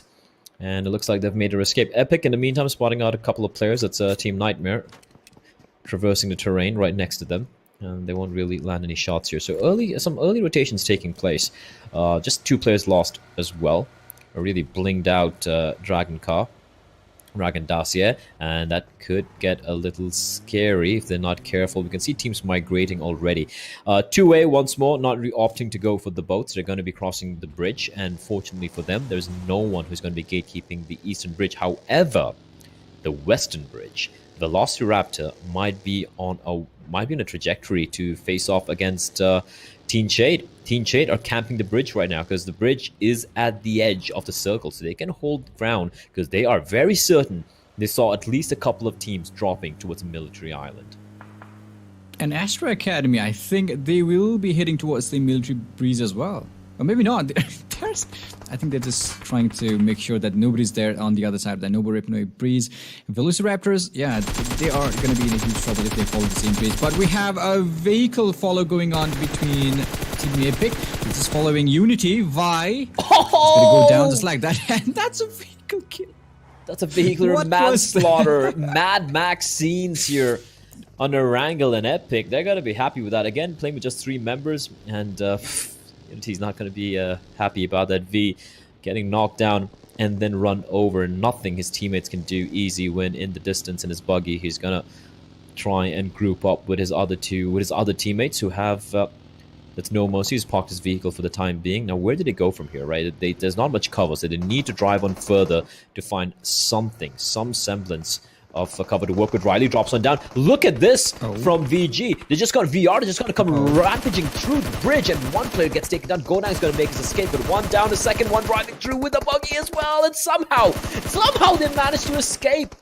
I don't know how they pulled this off. Only 1 casualty. There is still a player from VR remaining behind on the bridge, and I do believe Teen Shade are aware of this. Yeah, it looks like they're going to lose 2 of the players. Godang still there. They must have stopped the vehicle. Hitman, he is actually pinned down in that breeze, on that breeze. They're going to be taken down easily. He's going to be taken down easily if he stays there for too long. And the circle is closing in. Wonder how much longer he can stay there with that small cover. He can swim for it if he wants to. Like, there's a lot of the water still in the circle. The next circle is actually going to favor him. They can actually swim. And the thing is, for Teen Shade, even though they were camping the bridge, now they're getting camped in return because we saw VR, 2 of the members, they made their way to the safe zone, and they're going to be they're going to be gatekeeping TS from pushing on in. Now, Hitman, what's he going to do? If he jumps into the water, Ligro has eyes on him, so he's got a decision to make. He has 1 health kit, no meds, no painkillers, no energy drinks apart from the couple he's going to be deploying right now. He's got that one health kit as well to work with. Of course, the first circle's not going to be dealing too much of damage, but it's a battle of patience and a bit of a standoff on the Western Bridge for the time being. Meantime, Unity have found some cover and found a building. They're going to be loading up and switching over to what Hershey's up to here. He knows the players there. What did they do? Did they push and they try to go for the kill? Or do they just try and head to the safety of the circle? You know, either way, Hitman has to make a decision whether to stay there or not. But Tinshade, I think they're still looking for that last member of Team VelociRaptors who is, you know, struggling to enter the cycle. He is currently here on the breeze, and that one first aid kit, that's the only thing he's got to keep him alive in the battlefield. He cannot go, he can't simply go inside the cycle with the help of water. He can't swim. You know, that would be a risky move, but also his teammates will be giving some problem to Tinshade from behind. So that could be a good opportunity for Hitman to, you know, enter the cycle since he's got that buggy ready, right? He doesn't have to he doesn't need to have that much of a first aid kit or something like that. He's got that buggy and Tainted, as we can see, they will be moving out from this blue zone. They don't want to take any more damage because it's too early. I don't think they've got proper amount of loot in their backpack as well. So come on, why bother staying outside the blue, looking for one remaining player from the opposing team? Oh, they're heading straight towards 5 power, though. They're heading straight towards 5 power, and this could be problematic. Now, Hitman, he's used his final kit, and now he's going to go for the play. And Hershey, he's been waiting so patiently for an opportunity to strike, and Hitman's aware. He's like, uh-oh, there's someone nearby. And how long can Hershey stick on around? His teammate's been knocked down. Ligro, he's been knocked by the play zone, and now he needs to be rezzed. And that's the opportunity Hitman needed. He's going to make a run for it, but he's actually going to circumvent them, can he? He's not even using his vehicle. He's just going to leg it. This is so smart from Hitman, but he will be spotted out. Bullets whizzing past him. He needs to make a move. He's got no first aid kits. He's got no med kits, no energy drinks, nothing. He just has to take the fight here, and Hershey wants to pin him down, wants to finish him off. He's out exposed. Just a bit of fire to cover him, and it's going to be finished off. Hershey, patience works out for him, and he will get the rest on his teammates as well. However, for the side of both the teams taking damage, both the teams taking some casualties. The VelociRaptors still have 2 alive. 5 power in the meantime. They've lost Mondo early on, but the 3 players here, they seem to have claimed this terrain to be theirs. Yeah, that was a moment of a do or die for Hitman from VelociRaptors, and he tried his best. He didn't even bother to use that buggy since I think he just wanted to sneak up to their teammates, but couldn't make it. Anyways, Team VelociRaptors, they're looking good so far, and 5 power, they've lost a player as well, and the cycle goes all the way towards the northeastern side of the map where lots of teams are already in. Astra Academy, they made it inside with no problem at all. VelociRaptors, however, I think they should have taken the Nova Ripno Breeze as well, if in case they knew that. Obviously, we only know that, you know, there were no players on the Nova Ripno Breeze, but it's all right. There's a drop, by the way. MK14 again. What is with Erangel? MK14 every single time? Well, that's the PUBG gods telling you to wield it and use it, but no one really going for it. We have Team Nightmare, 0 kills, haven't really budged. They haven't really had to move at all in for quite a while. We're 13 minutes into the game here, and we've seen a few players fall by the wayside. No team eliminations yet, though, right? It's still a very, very slow start to the game here. Sugar Daddy driving on up. Should be careful. There's a team nearby. He's driving straight on in. Reaper ready and waiting. And Sugar Daddy is going to get mowed down and blown up. There we go. He actually gets knocked down out in the open. And there's nothing his teammates can do. TLG will have to take a U-turn. And that is going to be it for the player. Meantime, Special getting knocked down for Team 5 Power. And Special will be finished off by Team Nightmare, who were inside of that compound, inside of the building, and using the cover it provides, just taking bullets through the window. And with that, 5 power just down to 2 members. They've had a slow start. They've only got 1 kill to their name, and have already lost 2 members. Astra Academy, though, there's nowhere to be seen.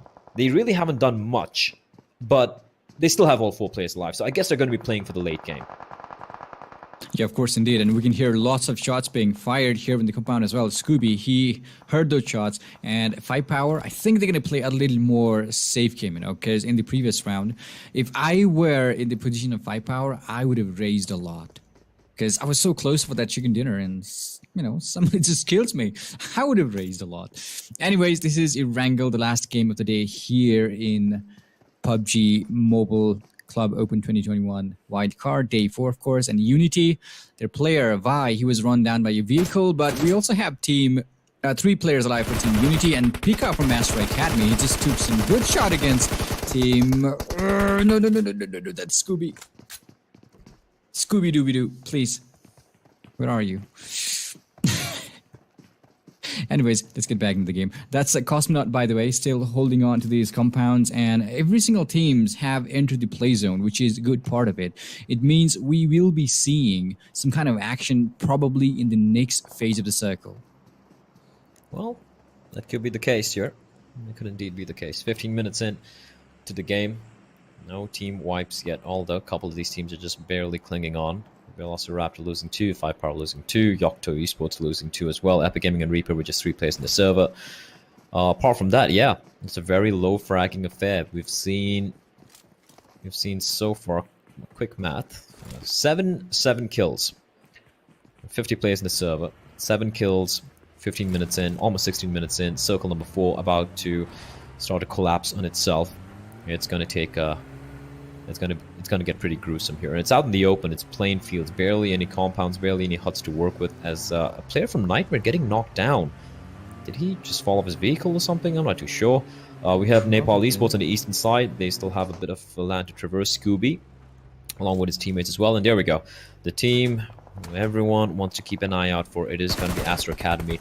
Bullets being rattled off at the vehicles, and they're going to abandon the UAZ and going to make a run for it. Unity making life a little tricky, a little rough for 2A, but 2A are just going to waste no time, immediately rotating real quickly, using the vehicles, trying to get to some safety. They should be careful that TLG from Yocto is nearby.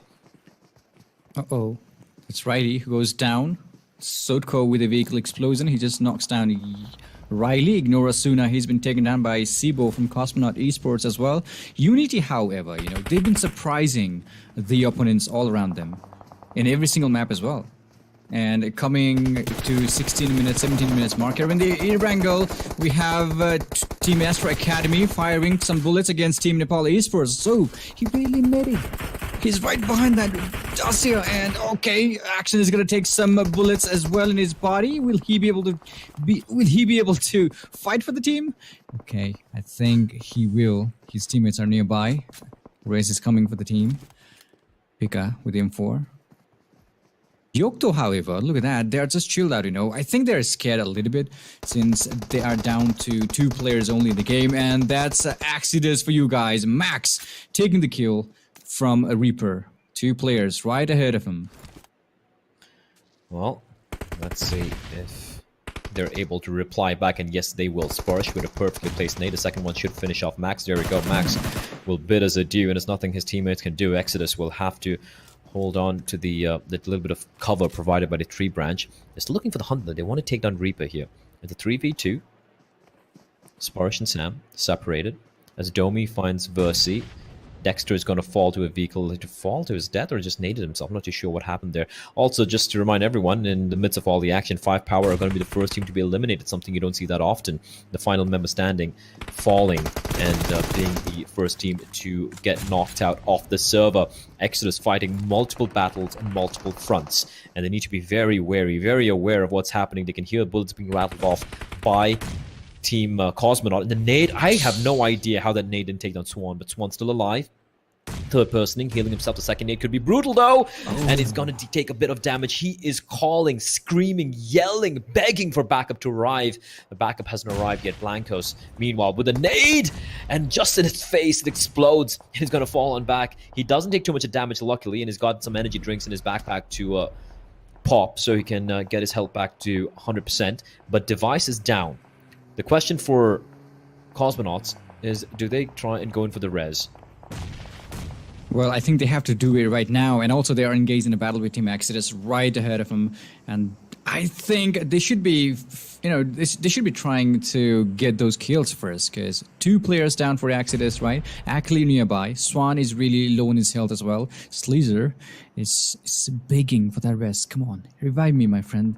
Revive me. That's what he's saying. And lots of smokes being thrown out. Blancos with a nade. Could be a perfect one. Absolutely perfect one. Knocks down. Eliminates Sleazer from the game. And there's one more player, Ackley, who has been spotted again by Blancos. Fires a couple of shots with the AKM. Couldn't simply find him inside the smoke. However, that was Ackley doing it the other way, and M416 is what he's got in his hand. Blancos goes down. It could be a clutch. Sibo is the only player left for Team Cosmonaut Esports, and he is not too close to him.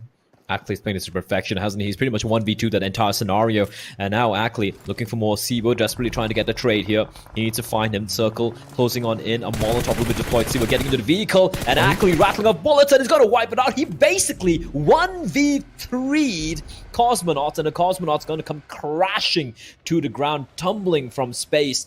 And unfortunately, that's going to be it. Ackley driving a Dacia, which is just a tick away from blowing up as we lose teams by the wayside. 10 Shade will be eliminated as well. We're down to the final 9 teams in the server. Reaper X will hit the ground too. And Promote from Nepal Esports, a team who has been very quiet so far in this game, who's been very quiet in throughout the entire day, are finally going to make the presence felt. Look at that. Yocto down to 1. Nightmare, VelociRaptor, Unity, 1 player standing. And for Astro Academy, ignored Nepal Esports. Everyone's alive and raring to go. EpicGaming as well. 3 players in the server, all 3 alive, and they have 5 points to their name.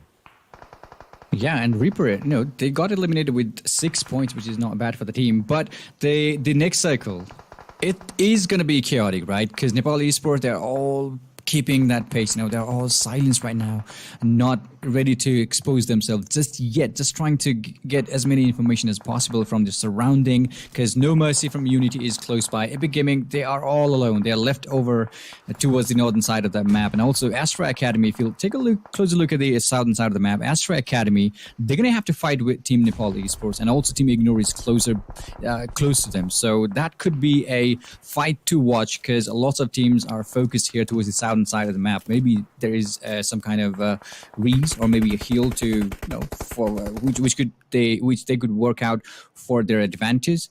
That could be a thing here. Meanwhile, VR Hey MF is still alive and he is taking that blue damage from outside that circle. Sotko, the only player, and Yosoko gets a kill again. Astra Academy, they're looking good. They're gonna have to move now. The circle closes in. Nepal Esports, they are already in a move towards the circle. So is Team Astra Academy. Indeed they are. Astra Academy in the midst of the action, all 4 of them taking fights with simultaneously with multiple teams. Pika will deploy a couple of smokes to provide a little bit of temporary cover. In the meantime, Asuna from Ignore coming under fire. The chances dwindling. I don't even know how Hey MF from Yocto from VelociRaptor is still alive, but it's still in the blue, and I believe he has a lot of health to work with. Senator spots out a player. I thought I saw a player. Was it? I guess. No, I guess. Is it a ghost in the grass? I don't know. Action from 2A needs to heal himself up real quickly. Hey, he gets spotted out. He gets spotted out. Scry sees him. He knows where he is, but explosion comes in. A vehicle blows up, and Scry is going to be on his knees. Luckily for him, the res is there. Res is available. Senator will finish off the job. He finds Hey MF, and with that, VelociRaptor will bow out in a 7th place. 0 kills to the name. 7 players still left in the server. We see a team just running on in the vehicle, just driving through the blue to safety. But if you look at the positioning from 2A, they're in such a fantastic place and they don't really have to move much. The only team they have to contend with are Nepal Esports, who also have all 4 players alive and have some cover to work with. Yes, of course. And the best position for them, Nepal Esports and Astra Academy. The only thing is they have to take everybody ahead of them, to the other side, that northern side of the map, clear before they can fight with each other. Oh, are they sharing some bullets? Those weapons? I don't think so. Ahsoka with the DP-28 knocks down Glock, and also Ignore. They've got a Dacia and a rock to cover the pathway. Some bullets. That's not going to be it, though. Ignore taking some huge damage. A Glock goes down by Nepal Esports. They are taking those kills, and also Nepal Esports, they are slowly closing in towards Astra Academy. They are. And that is something that Astra Academy should be very wary of and should be aware of as well. Oh, that's brutal. Clutch getting on top of the rock. Spotting out a player in the grass. And with that, I believe EpicGaming will leave us. And that leaves us with 5 teams left in the running. 3 of these teams have 4, 4, and 3 players left alive. Exodus and Nightmare, I believe, have just 2. And it's not looking good for Team Exodus and Nightmare.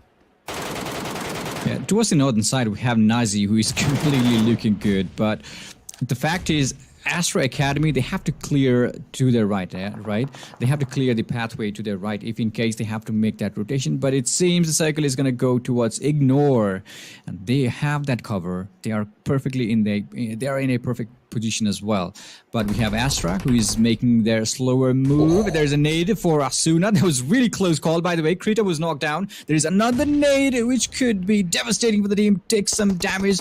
Couldn't simply confirm the kills. Lots of smokes all around. Beautifully done by Team Ignore, just falling a little bit back from those smoke. And Astra, they don't know. They don't know that the player who was knocked down crawled back.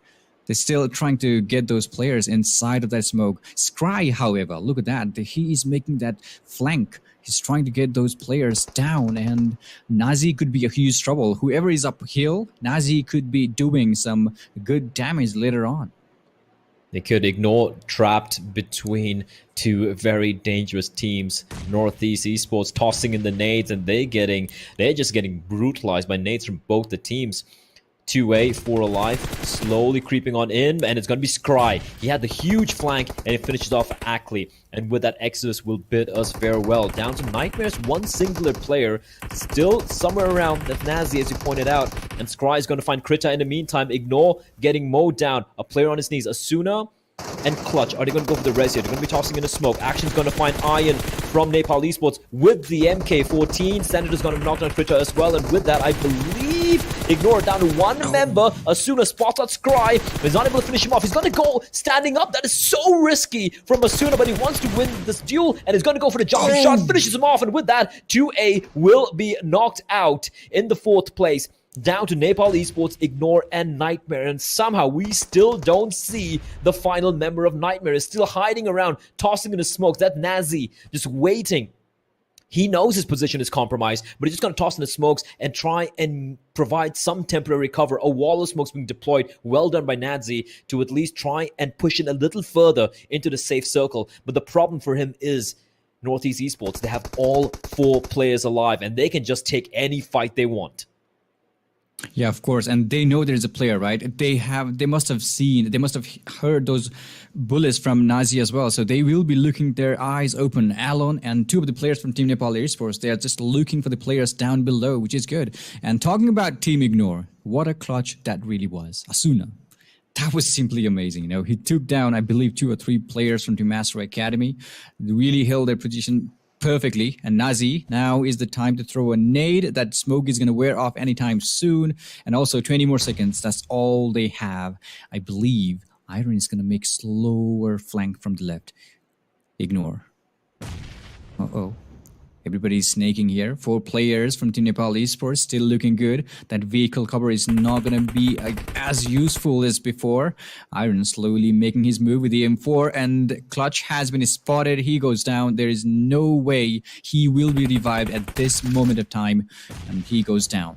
He goes down. MK14 up close and personal with a silencer. Iron find a kill. Now a 4v1v1. Make that a 1v4. Nazi will be spotted out, and with that, they will be eliminated in the 3rd position. It's all on Asuna. 1v4. They haven't spotted him out. They're looking the wrong way. He can find one. He will get a knock, but immediate trade coming in from Nepal Esports. That's a fantastic win for the side of the team. They had a very quiet day all till the very end here.